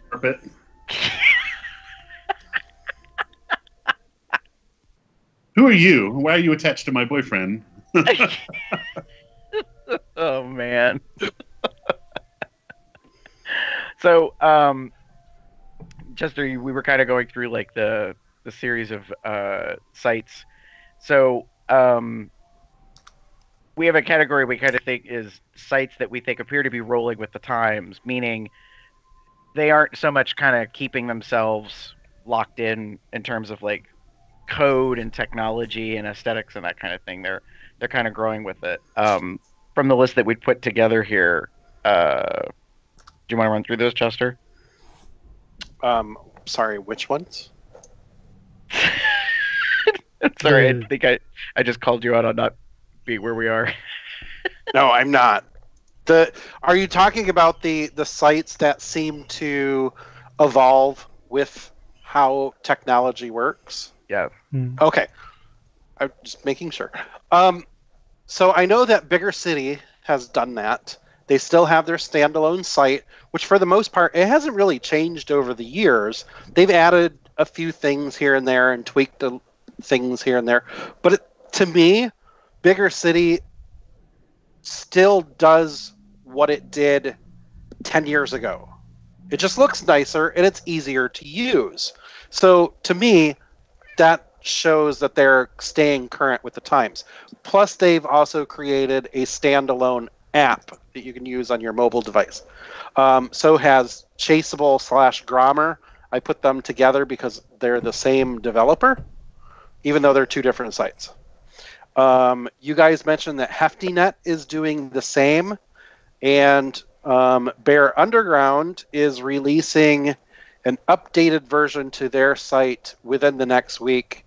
And from what I understand, it will be modernized to bring it in line with where it should be technologically speaking. And he is developing in iOS and Android apps. So good. They're all in production. I mean, this is just pretty much Ian. Yeah. So the interesting thing about things. Yeah, the thing about Bear Underground that I want to say that's interesting is Ian and his husband Phil is like tester number one. It is purely a ground up built mom and pop, like out of my extra spare time in my life, you know, because I want to do this for the bear community kind of concept, as opposed to I'm doing this as a business, and I'm here to make, a living off of this or whatever you want to say. So I know that some people have probably been, a little frustrated about the time it's taken for a rollout of a new design and all this kind of stuff. What's difficult in technology is to stay current because technology moves so quickly. You start building towards this one thing, and then the next thing 6, 12 months or whatever, well, now this other thing is kind of the thing, or this other development. And so it's like, if you have a large, amount of staffing personnel to put in the energy to do that, you can probably be more current. But, if you're just one or two people, then you're doing the best that you can with that stuff. So I'm looking forward to what Ian's rolling out. I feel that, you can't make everybody happy. So some people may not necessarily care for changes and updates and that, but I mean, hell, look at Facebook. The bottom line is money. Is it going to make money? Is it not going to make money? So you're right. It's not going to please everybody, but it needs to please the masses. And that's something else I've noticed about the bear community over the years is how we vilify the people who create something for the community and then become entrepreneurs, which was what their goal was from the beginning. What's his name? Gary from Bear 411? Greg? I can't remember his name. I don't know these people anymore. Greg. How it was a free site at first, and it ran for years on advertising dollars, and then that dried up, and so he went to a pay model, especially for like the dirty parts of the site. You can still access the basics, and now I think you can only log in on even days or odd days or something like that. I don't know what's going on there. Yeah, you can log in anytime, but okay, you can check. But there was a while there where you could, the mobile app, you can only log in on certain days. Yeah. So, but he had to figure out a way to make money and encourage people to pay for it. And by today's app standards, $3.99 and you've got Dick on your phone versus, I think his is like $10 a month or something like that. Or even, I think it's $14. I don't know how much it is nowadays. I don't use it anymore. But we target those people who've suddenly decided how they can make money and, make a living and keep the site updated the way it needs to be and give it the attention it deserves. And people turn on them. I've noticed there was a lot of conversation about that 10 years ago about how, they're making money off, my need for Dick. Well, yeah, of course they needed to. Somebody's got to pay for the hosting. Exactly. Somebody's got to pay for the servers. Legal. Somebody's got to pay for all of that stuff. Yeah. Like doing a podcast. That too. I was wondering if you were going to take that bait. So, yeah, I mean, I think that's the thing that people kind of forget. Like, yeah, so it might be free in your hand, but like something has to make this happen. There's some financing behind it somehow, whatever that may be. So I know people kind of bitch about, like you have to pay for stuff. And I know that people are very opinionated about certain developers or certain individuals. And it's difficult because you see things happen. So for example, Grindr, what was it, in the past 6 months got sold or bought by a Chinese app development company. They already owned, I think, 49% of the company. And then I think the owners of Grindr moved and sold the other 51% over. Johnny from Scruff has been looking at the same thing or going through the same process. Cowley moved from Columbus out to California and married, his, boyfriend of years and all this kind of stuff. And I know that people were pretty, like he left his roots and he, now he wants to be an A-list California bear and blah, blah. And I'm kind of like, oh my God, people, like, obviously you've got issues. Much? Well, right. It's like you've got a lot of like shit in your life if you to feel that you need to express such a negative opinion and almost kind of go on the attack of another person being successful.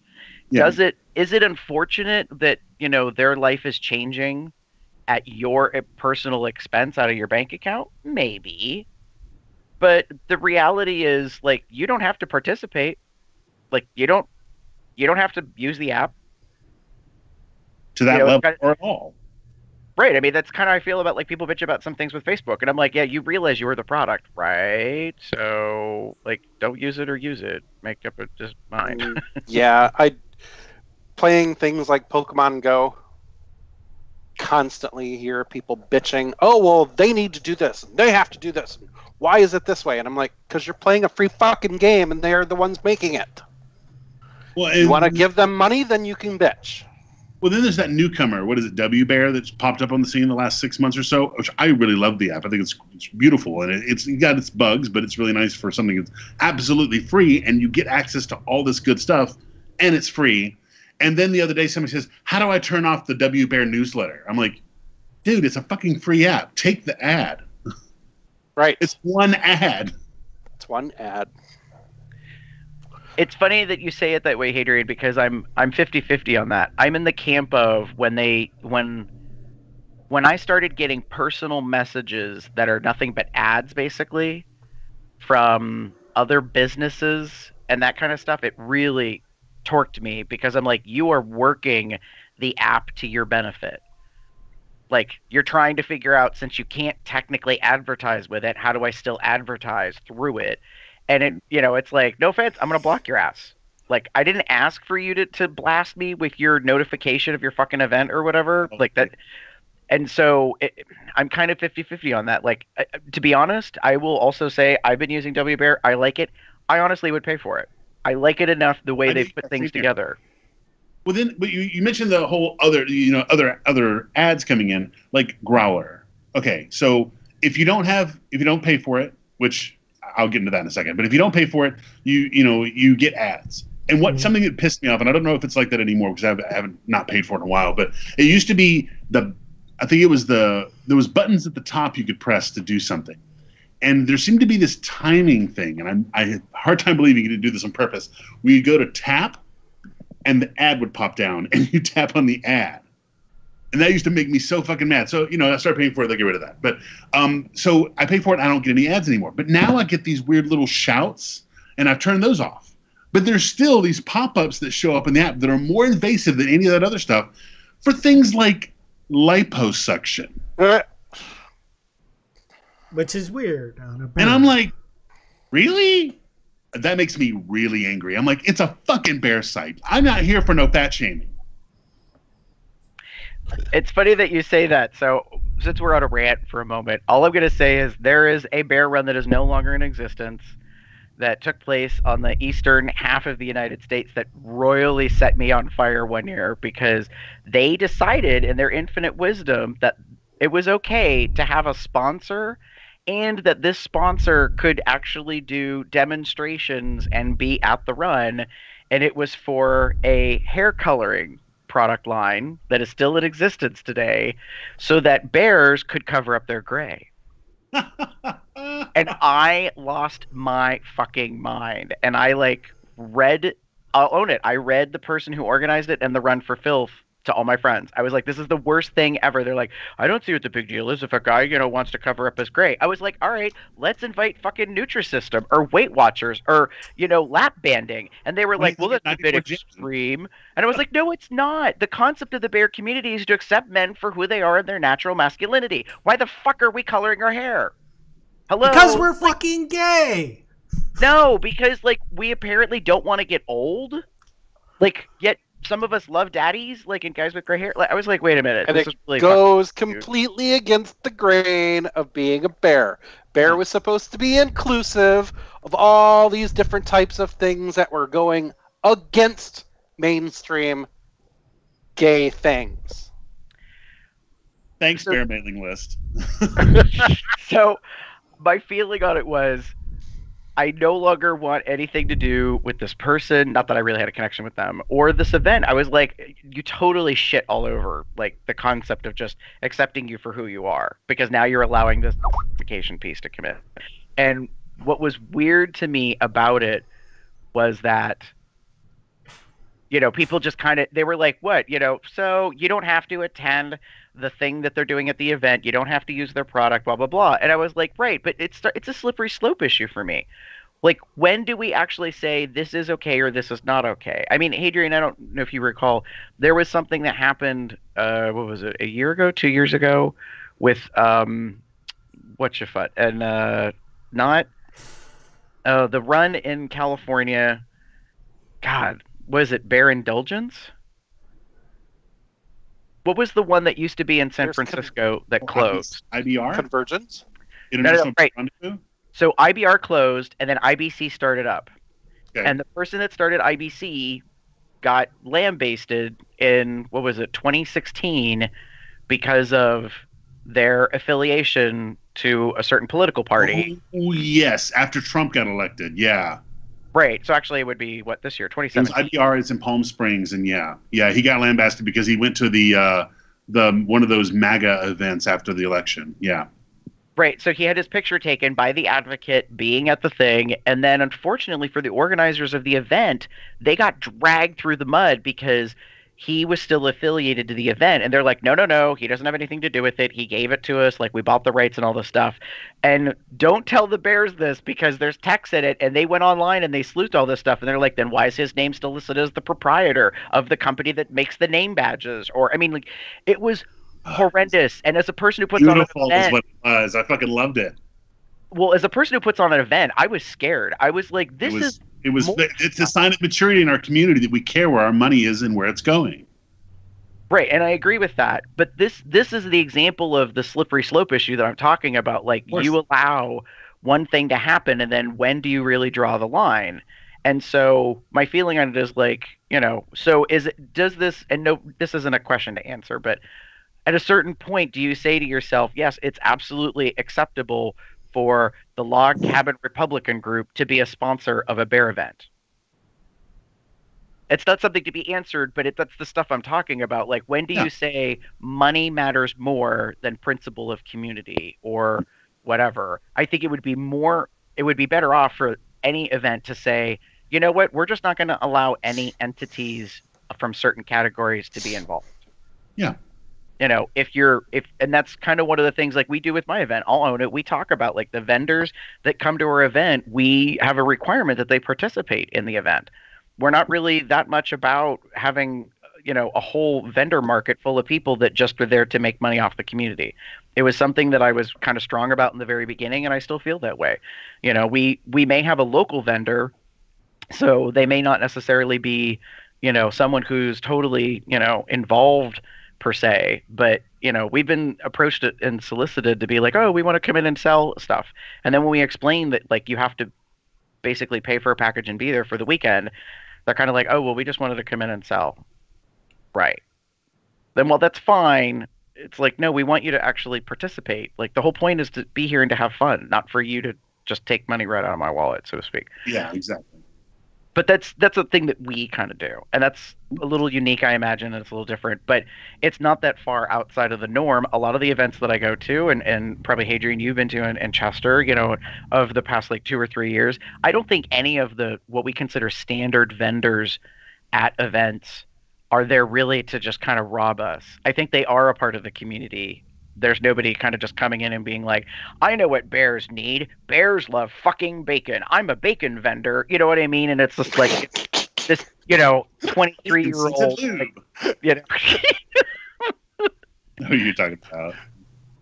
No, I mean, I don't feel like there's that much of that happening anymore. I think, and it happens. I pay attention to the landscape, and as horrible as this is to say, vendors who look like us, talk like us, are the vendors that make the business.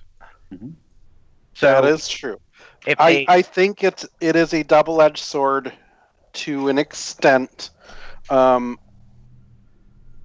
you're talking about this, a certain vendor comes to mind, and I do know that he creates his things according to what trends are happening, and he shows up and he vends, and he goes with those trends. I don't think there's anything wrong with that because he is still part of our community. It would be different if he was not part of the community and was hawking his stuff because of bottom line profit. True. Right. I think what's difficult to navigate is the landscape that's constantly changing to make a product that is not maybe going to be eternal, but will have a longevity that will meet the needs of folks that are there. I think there's a reason why t-shirts are still happening because we wear them. Like, and there was a time when our size is hard. Yeah, well, and there was a time when customizing was the big thing. And I know that, like, shirts with cute sayings has maybe gone out of fashion, quote unquote, on the West Coast. But, But I think there's still a time and a place for it. That folks are doing stuff. I think that it's. I always see these memes pop up like bear starter pack, and it'll have something in there like a bear T-shirt. And I use that term loosely because we all know what a bear T-shirt is. Anything with a bear or a paw or some kind of pun, like throw me in honey and feed me to the bears. Or yes, exactly this. I could go to my closet right now and pull something out that is a bear pun. It is part of our bear culture. Yeah. Because we like being witty about the fact that we like to suck dick? No, because we're identifying with the people that we want to be like. We're emulating our peers. Well, we're establishing our tribe. Like we're making it known amongst each other within our own community, But also, I mean, just to, going back to the dating apps and that sort of stuff, there's also a sign of maturity in our community as well, that we're not just doing stuff inside our own. We're not just homegrowning our own entrepreneurs and things that are built on apps and T-shirts and that sort of thing from other bears. About 5 years ago, I don't want to say Prop 8 caused this, but it did cause a lot of different businesses, because so many of them were based in California, to reevaluate themselves and how they're marketing and figure out how they could get some of those gay dollars, because we don't have kids and we have a lot of disposable income, and they wanted a slice of that. So while the broader advertisers out there had to look at, are we giving money to anything anti-gay? Okay, we should stop that. And then turn around and say, okay, hey, gay people, we like you, we like your money. Here's a Miller Lite, beer ad with gay people in it, and that sort of thing. And there were even some that were a little more bear centric, like some of the local breweries around here said, okay, bears seem to like our beer, so let's get a few ads with big hairy guys and say they're gay, or imply they're gay in the ad kind of thing. So outside groups started advertising to us as well, and outside apps started including us as well. Gay.com had bears long ago, but then you had stuff like, I don't know about Match.com. I think it's more Christian-centric, or maybe it's Christian Mingle. I'm sure they didn't have bears. But there were other non-gay apps started having a gay section, and then including sub-communities like bears, and making those selectable options in what you are and what you're into. Right, and I think what's interesting, Hadrian, that you're talking about that I remember is that there was an issue that came up recently in which a bar in a non-metropolitan area in a smaller town was advertising bear parties or bear nights or whatever, but notably didn't know what the hell they were doing. So they were using bear colors, but the paw was wrong, the model was not correct, and they got called out for it by one of our audience members. They were like, stop it. Like, this is insulting to the community. If you think that we are merely just, a checkbook or a credit card that's going to show up at your establishment because you say you're having a bear party or whatever, that's really fucked up. Like, if you want us to support you, you should actually try to reach out to us and get us involved. They should have gotten a bear consultant. I want that job. No, that's a real thing. I'm sure. I'm serious. They should have gotten a real bear to come in and say, okay, tell us what the hell we're doing wrong. So, could we start a business, Hadrian, Chester, Jeff? I would love to. Yeah. I would love to be the social media coordinator for that. Yeah, I mean, maybe we can. Maybe that could be like another podcast or something. I mean, consultations.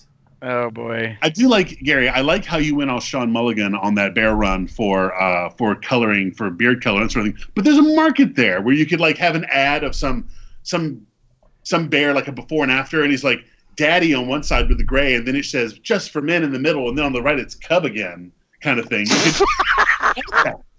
All right. I will.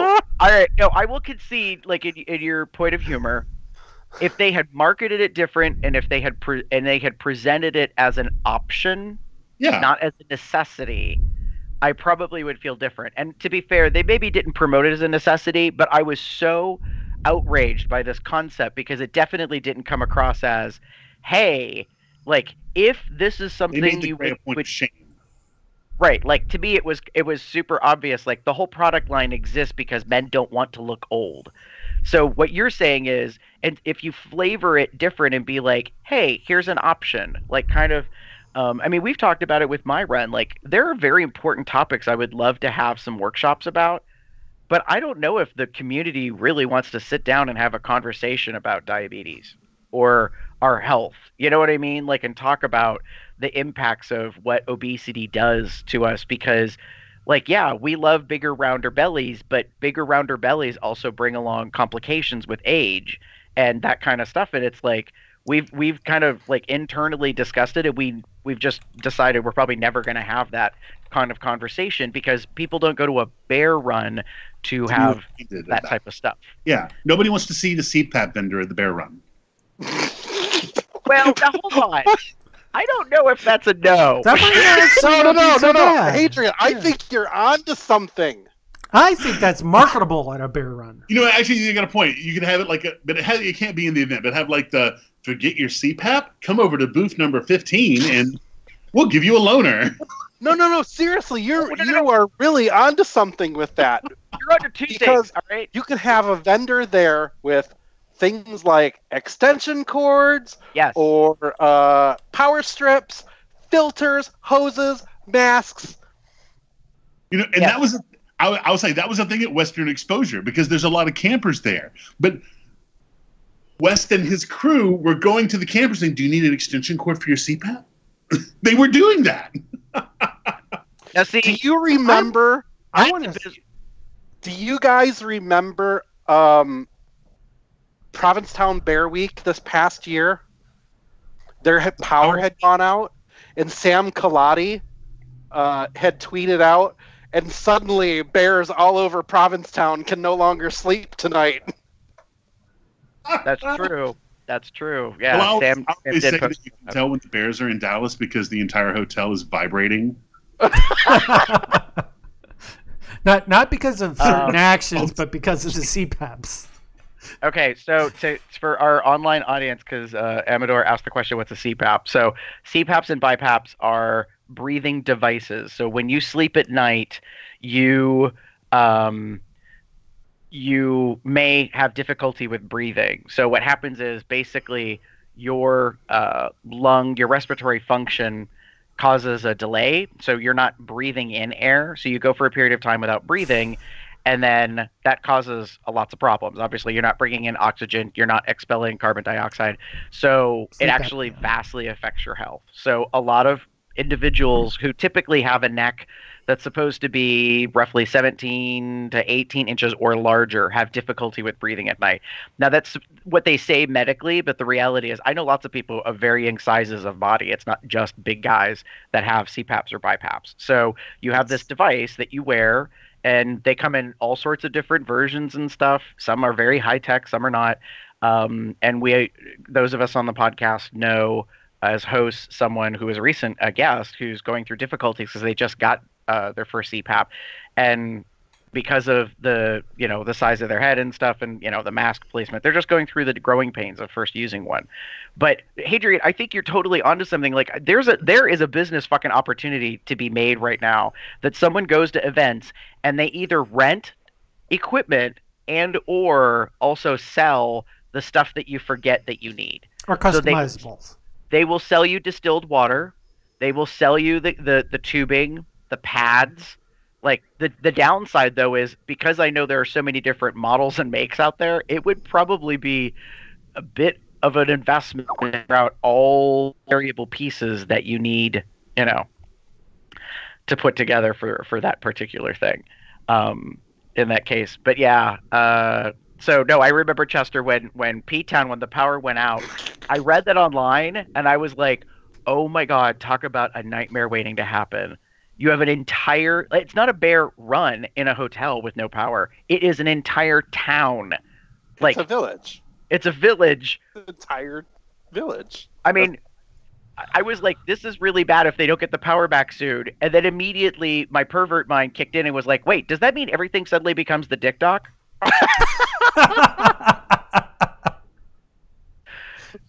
Oh my God. Because I'll own, like, hey, how long's the power going to be out? Because, the lights come on, everybody scatters. or finishes and then scatters. Right. Well, it's Provincetown, so I don't think anybody's going to scatter. They're just going to be like, oh, that's what you look like. I think there may be a market for customizable CPAP things where it's like decals or something that go on the mask. Or, maybe change the mask into kind of like that bear nose things. Or the face hugger from Alien. Oh, yeah. You can put your hose in it around your neck. No. I know that this is legitimately something that could be done. I'm just saying no. Like I'm starting to have issues with this because now I can see that someone will be like, "Would you like a leather pride colored like oxygen hose? Would you like a?" No, just there has to be a limit. There needs to be a stopping point. Anyways. No, I think that's perfect. We just.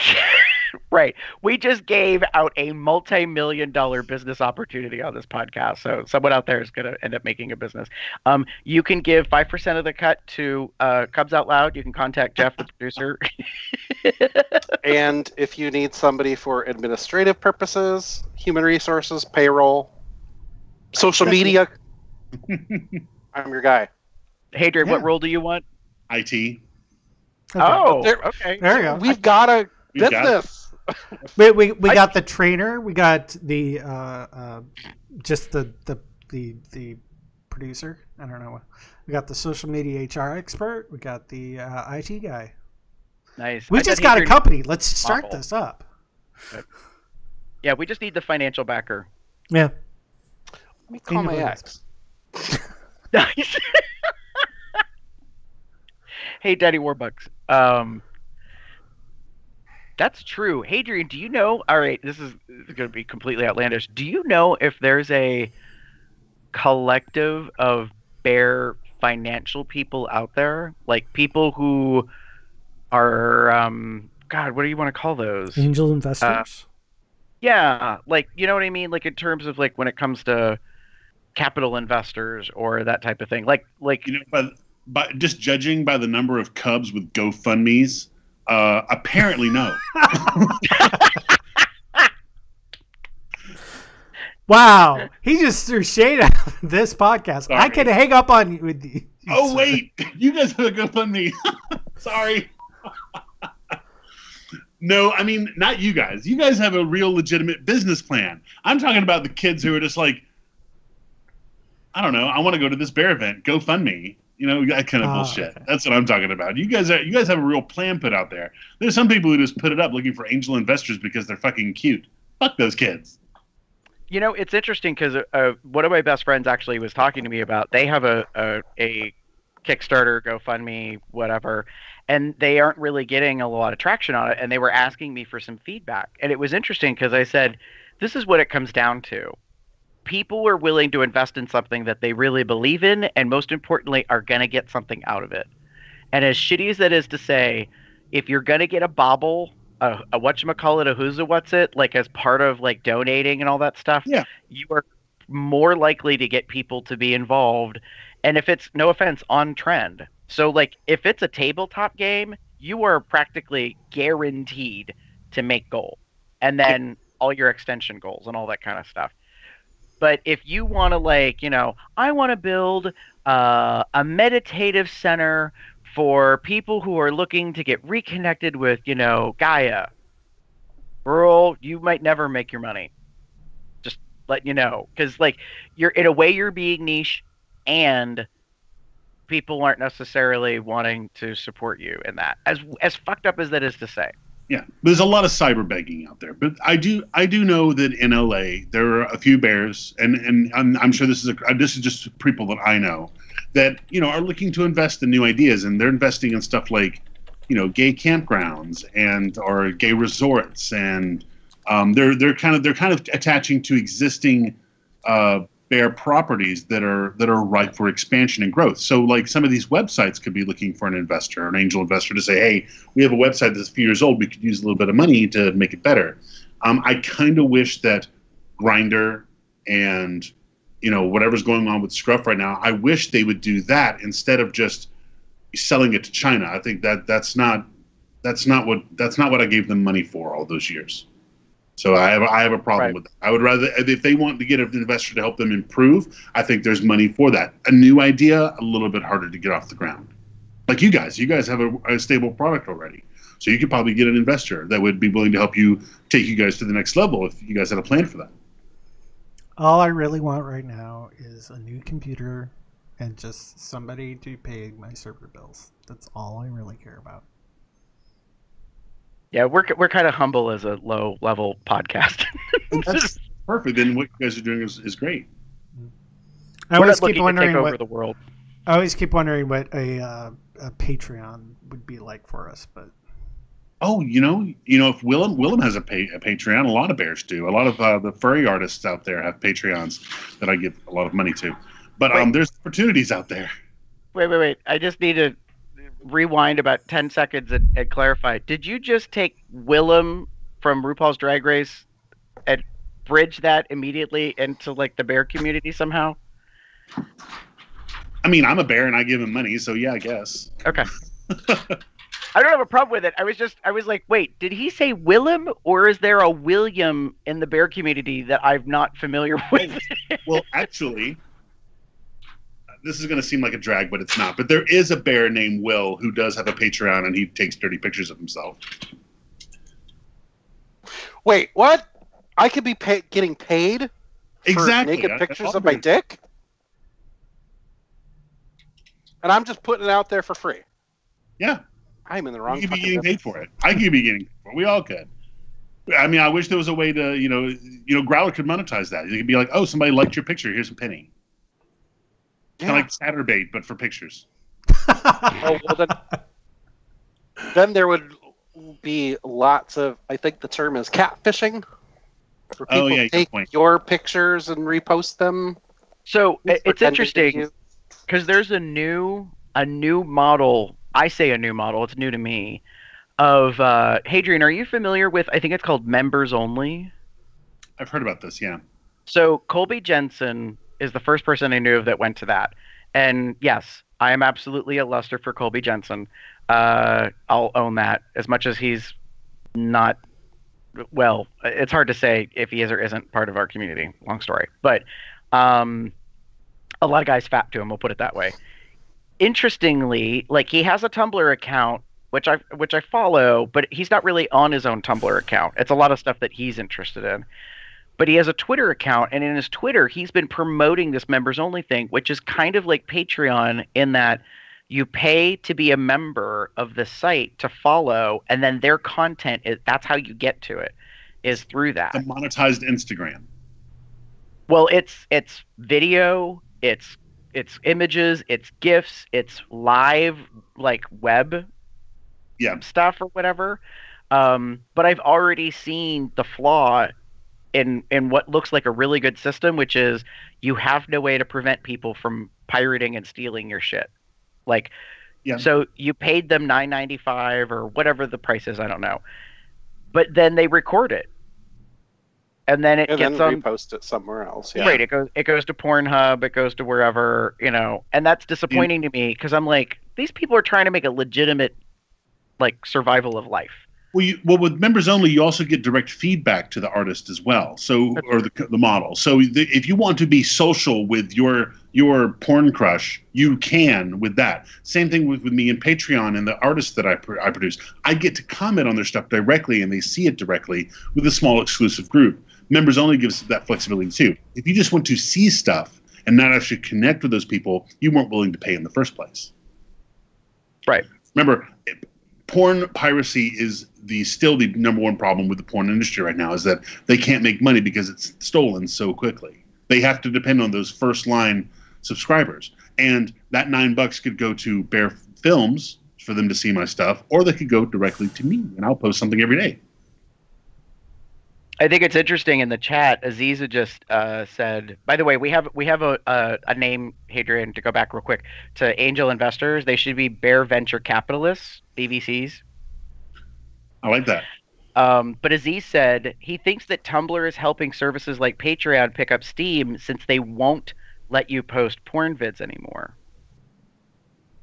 which I find interesting. To be fair, since Tumblr was bought by Verizon and now is part of, what is it called? Not Omen? Is it Oath? Now it's called Oath. It's part of that organization, which is Yahoo conglomerated with AOL, with Tumblr as a sub of that. It's still its own brand.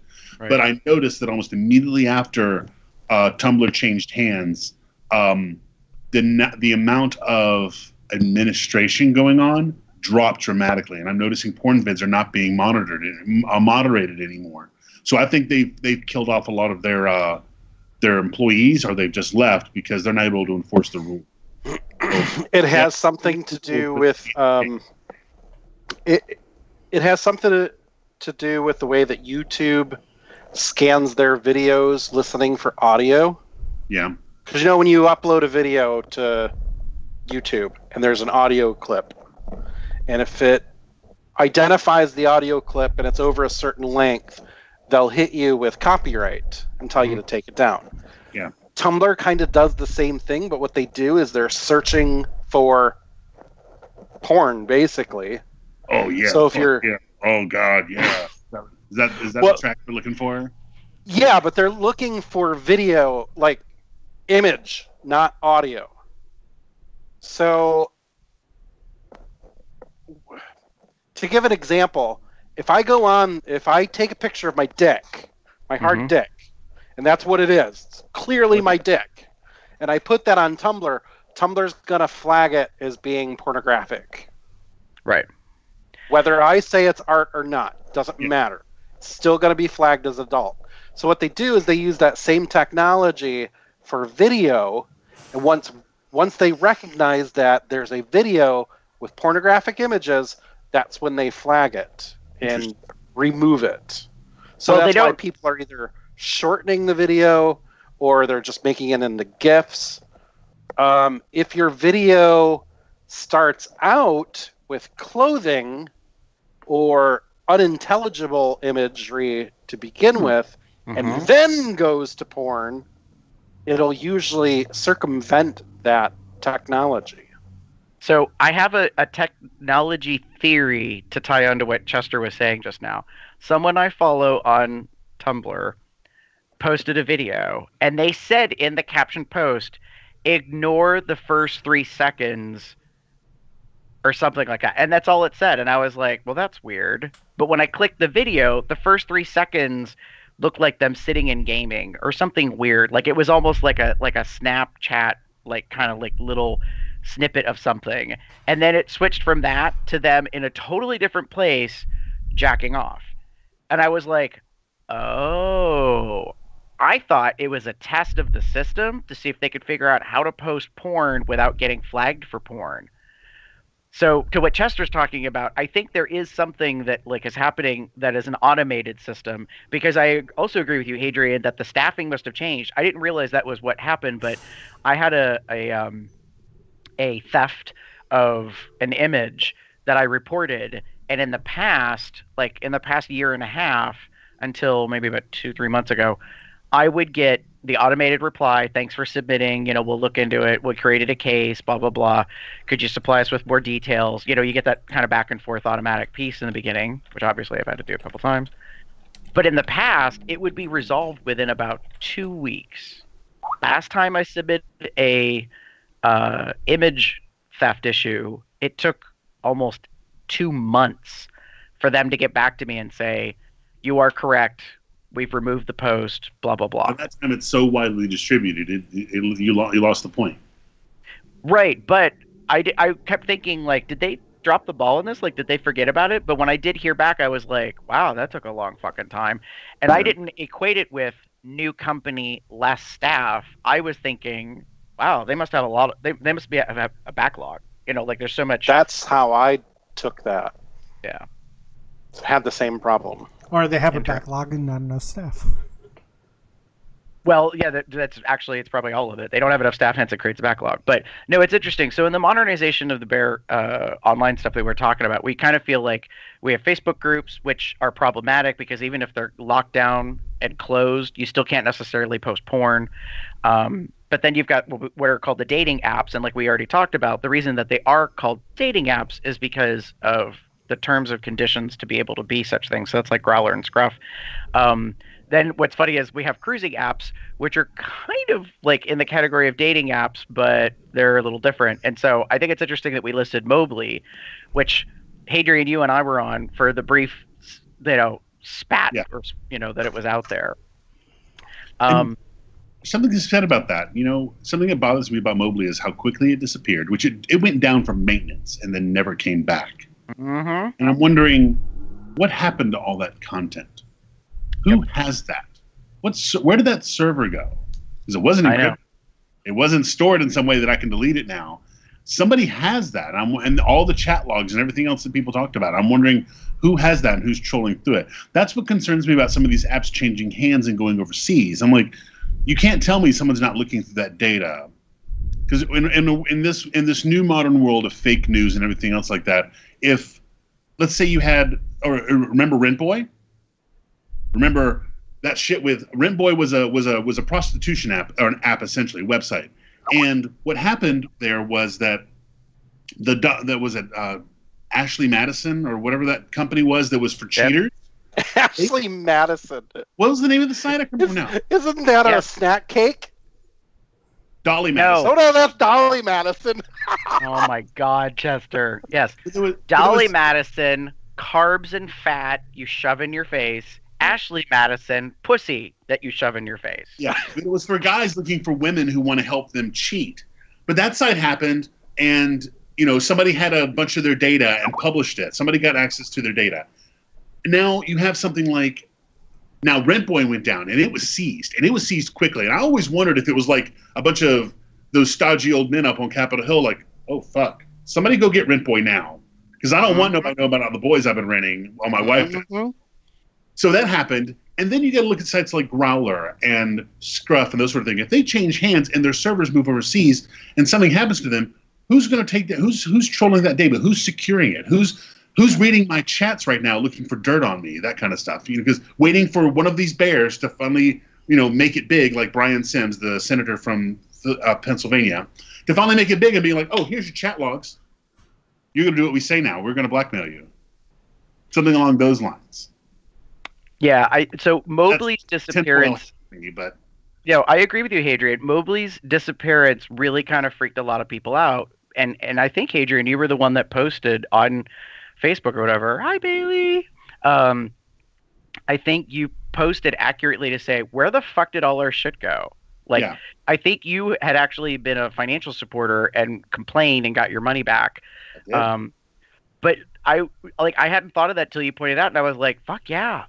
There's a lot of content between the chat and, most importantly, all the video and the imagery that people had, which I missed some of it, by the way.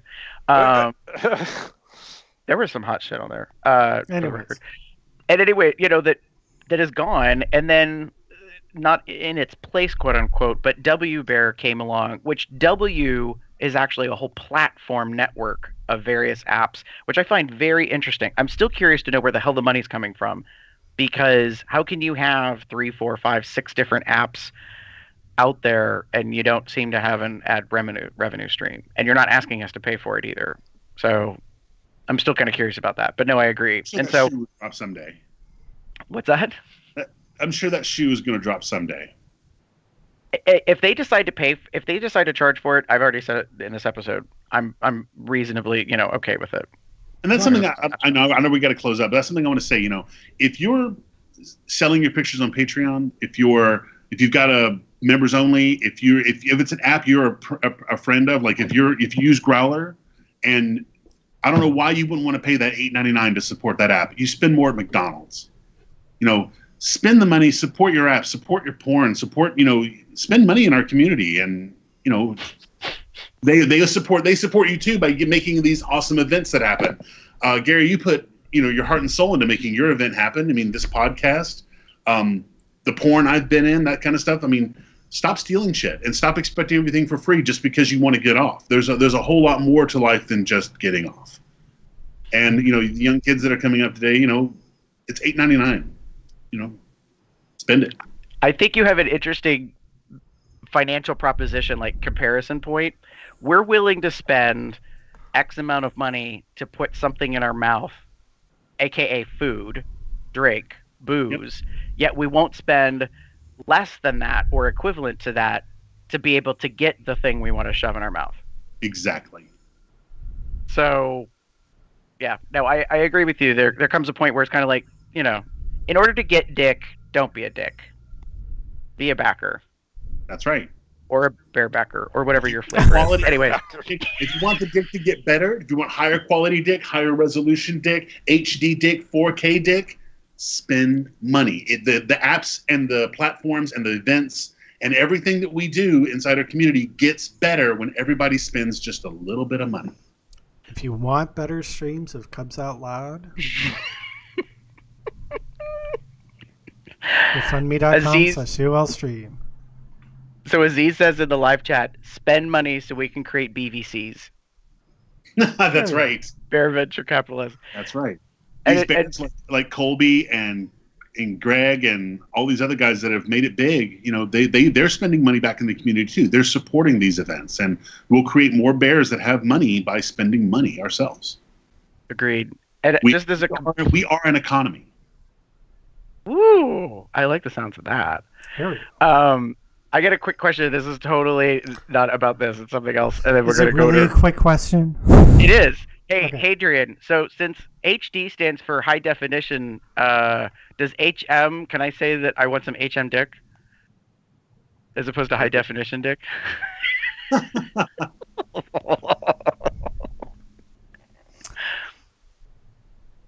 Yeah. There's your segue, Joe.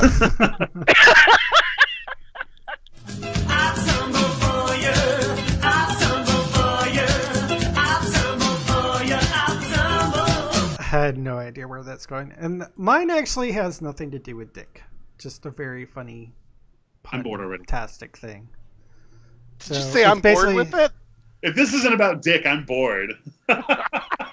Look, so we have Link from Good Mythical Morning. He's in a park, so Linkin Park. And then, then there's a GIF where two guys from Linkin Park join him. So Link in Park with Linkin Park. They're also Link in Park with Linkin Park and Linkin Park. Oh no!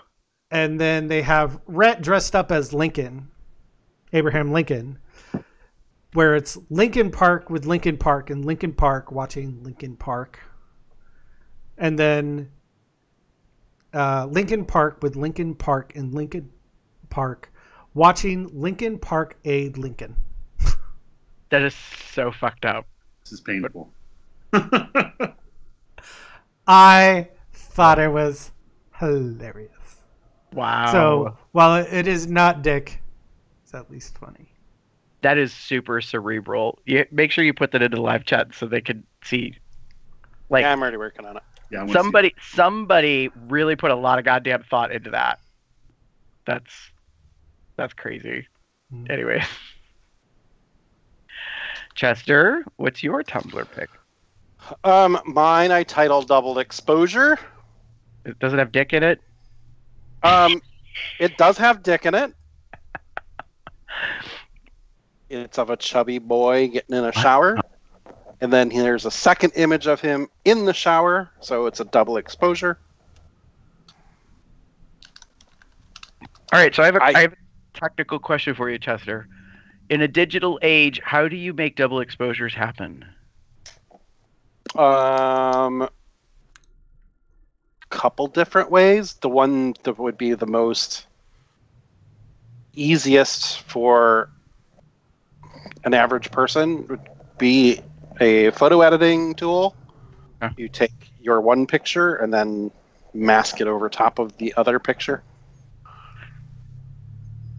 Because I just realized double exposure, for those that aren't aware, was a thing that used to happen in actual film, where you wouldn't advance the film roll, so you would literally take a picture on top of an already existing picture, and you wouldn't know that till you got your film back, and then you'd be like, fuck. Like, so you'd have two smashed things together, basically. Well, unless it was intentional. You wouldn't say, fuck, if it was actually intentional to do it. Well, right. It kind of became a thing, I think, at a certain point, but no. Interesting. My camera, I'm able to do it inside of it. Like I can go into I have a setting on my camera that actually says double exposure, and I can take 2 shots and it'll do it for me. Nice. But I can also go into Photoshop and I can open the 2 images, and with manipulating the images, I can do different things with it. A lot more work, I'm sure. All right. I actually have 2 for my Tumblr picks. The first one I'm calling Pickle Park. You guys always kind of giggle whenever I bring these up. This is sort of an example of that. So this happens to be, I'm trying to remember the name, Mr. Moscato on Tumblr. I love that his Tumblr subtitle is "I don't know what I'm doing." But in this particular, it's a set of GIFs in which he parks his vehicle at a park and starts stroking off in the car, and then basically gets out of the car and is buck-ass naked and is stroking off outside the car. Is he at Lincoln Park? I don't know if he's at Lincoln Park. Oh my god. But he says, the caption says, "I made a set of GIFs from the video I made. I had a request for a bit of public nudity. The exhibitionist in me could not resist. I post a link to the full video on my Xtube for those that want to check it out." So, but this to me is like, we were talking about old school online. I'm like, before online, you literally had to go and find the dick in real life. And then this one is just like kind of an homage to old school porn. Big Al's Diner. I never knew this porn existed. And this is a set of GIFs that became popular recently on Tumblr. And these guys are like hooking up in a kitchen at a diner, supposedly. I'll be honest, it's very like vintage 80s bad porn. I think this was like maximum density porn or something. Yeah. But the guys are hot in it, so anyways. I remember going through Tumblr and saw you make a comment about this and wanting to see it, so I immediately put it on Dropbox for you. Yes, you did. And so Chester was very nice and gave me some Spank Bank material, which I haven't finished watching.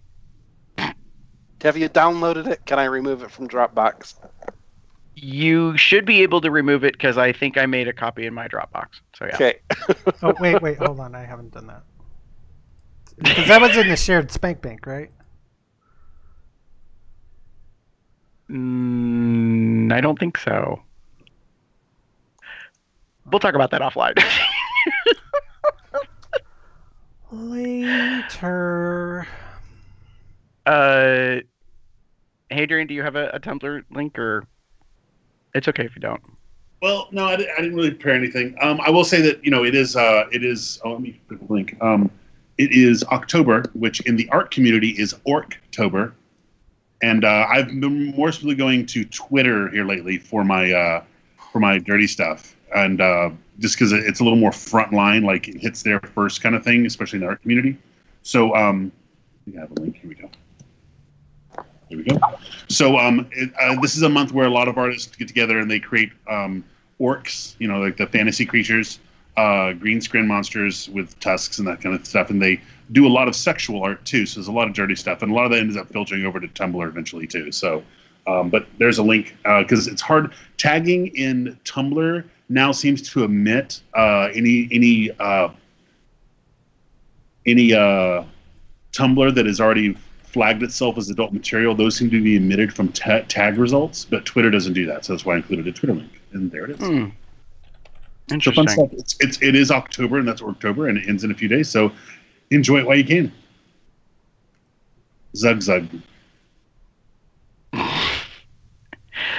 right, I think that moves us into links, Jeff. Nope, sorry. Yes. And I actually have a video that's posted on as a preview on their Underground website, but I'm giving you the straight out link. It'll be embedded on our website for a look of just look at the new Bear Underground. Oh wow. So you can kind of see how it is, and he's got a new sorting method, which seems to be live dynamic. It's really kind of cool. Like you get this huge list of the other members, and you can select an option like looking for types, and it will just immediately sort all those. It's got sliders for age, height, weight, and I'm sure there's some other options that are listed there. And I'm sure there's some more things. I think he was just in this part just previewing that sort of. Oh no, he does go more into what a profile looks like and how to set it up and how to select the options and such. So it's neato in the new chat version. And as I said, he's planning on getting an iOS and Android app created, but that won't be for a couple more months. But if anything, this next weekend, watch for the transition to the brand spanking new bearunderground.net, the official Bear website that comes out loud. My link for this episode, those of you that probably are familiar already, I'm a fan of Hannah Hart, who has a series on YouTube called My Drunk Kitchen, where she drinks and then goes through either recipes or tries to create things. In this particular episode, it's a DIY with Bernie Burns, who I've never seen or heard of before, but he's kind of cute. And they attempt to make what are called edible water bottles. So if you've seen these things, they're basically spheres that have water in them, but they're made with an alginate that's edible. So the concept behind it is like it might be the new frontier for replacing water bottles in the future, like that you could actually have an edible container, so to speak. What's hysterical about it is that they're busy drinking, I think, bourbon and scotch and attempting to make them. And well, just watch the video. You'll see how it goes. Yeah. Guess what, folks? That's the end. Aw. Oh. Anyways, contact us. Pop over to our website, cubsoutloud.com. You can comment on the blog there. You shoot us an email at cubsoutloud@gmail.com. Leave us a voice message, sexy or otherwise, at 361-COL-TALK. That's 361-265-8255. Follow us on Facebook, Tumblr, Twitter, Google+, and YouTube at Cubs Out Loud in the appropriate part of the URL. Subscribe to our YouTube, and you can actually get notifications for when we actually go live on these things.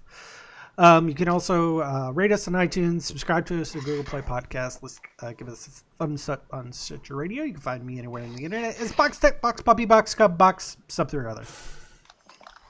You can find me on Tumblr or Twitter under the name The Pup Up There, rummaging through historical bear dating sites online or various bear dating sites across the net under the name Pup Shutter or Cupcake76. And you can pretty much find me anywhere on the web as GareBear73. That's GARBEAR73. Hadrian? You can find me at thehadrianshow.com and as Hadrian M on just about any other site. And with that, say good night, everybody! Bye. Good night, everyone. Have a good one, y'all.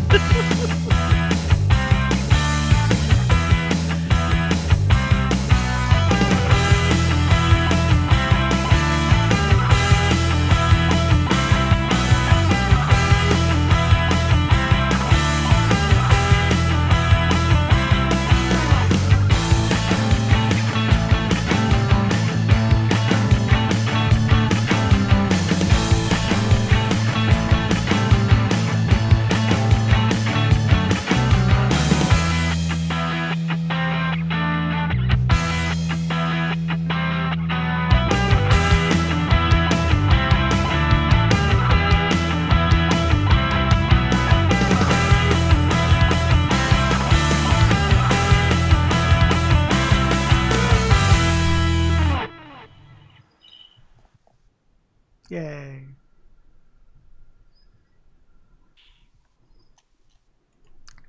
Wow. Now, Hadrian, you can stand up without your robe on because nobody can see you.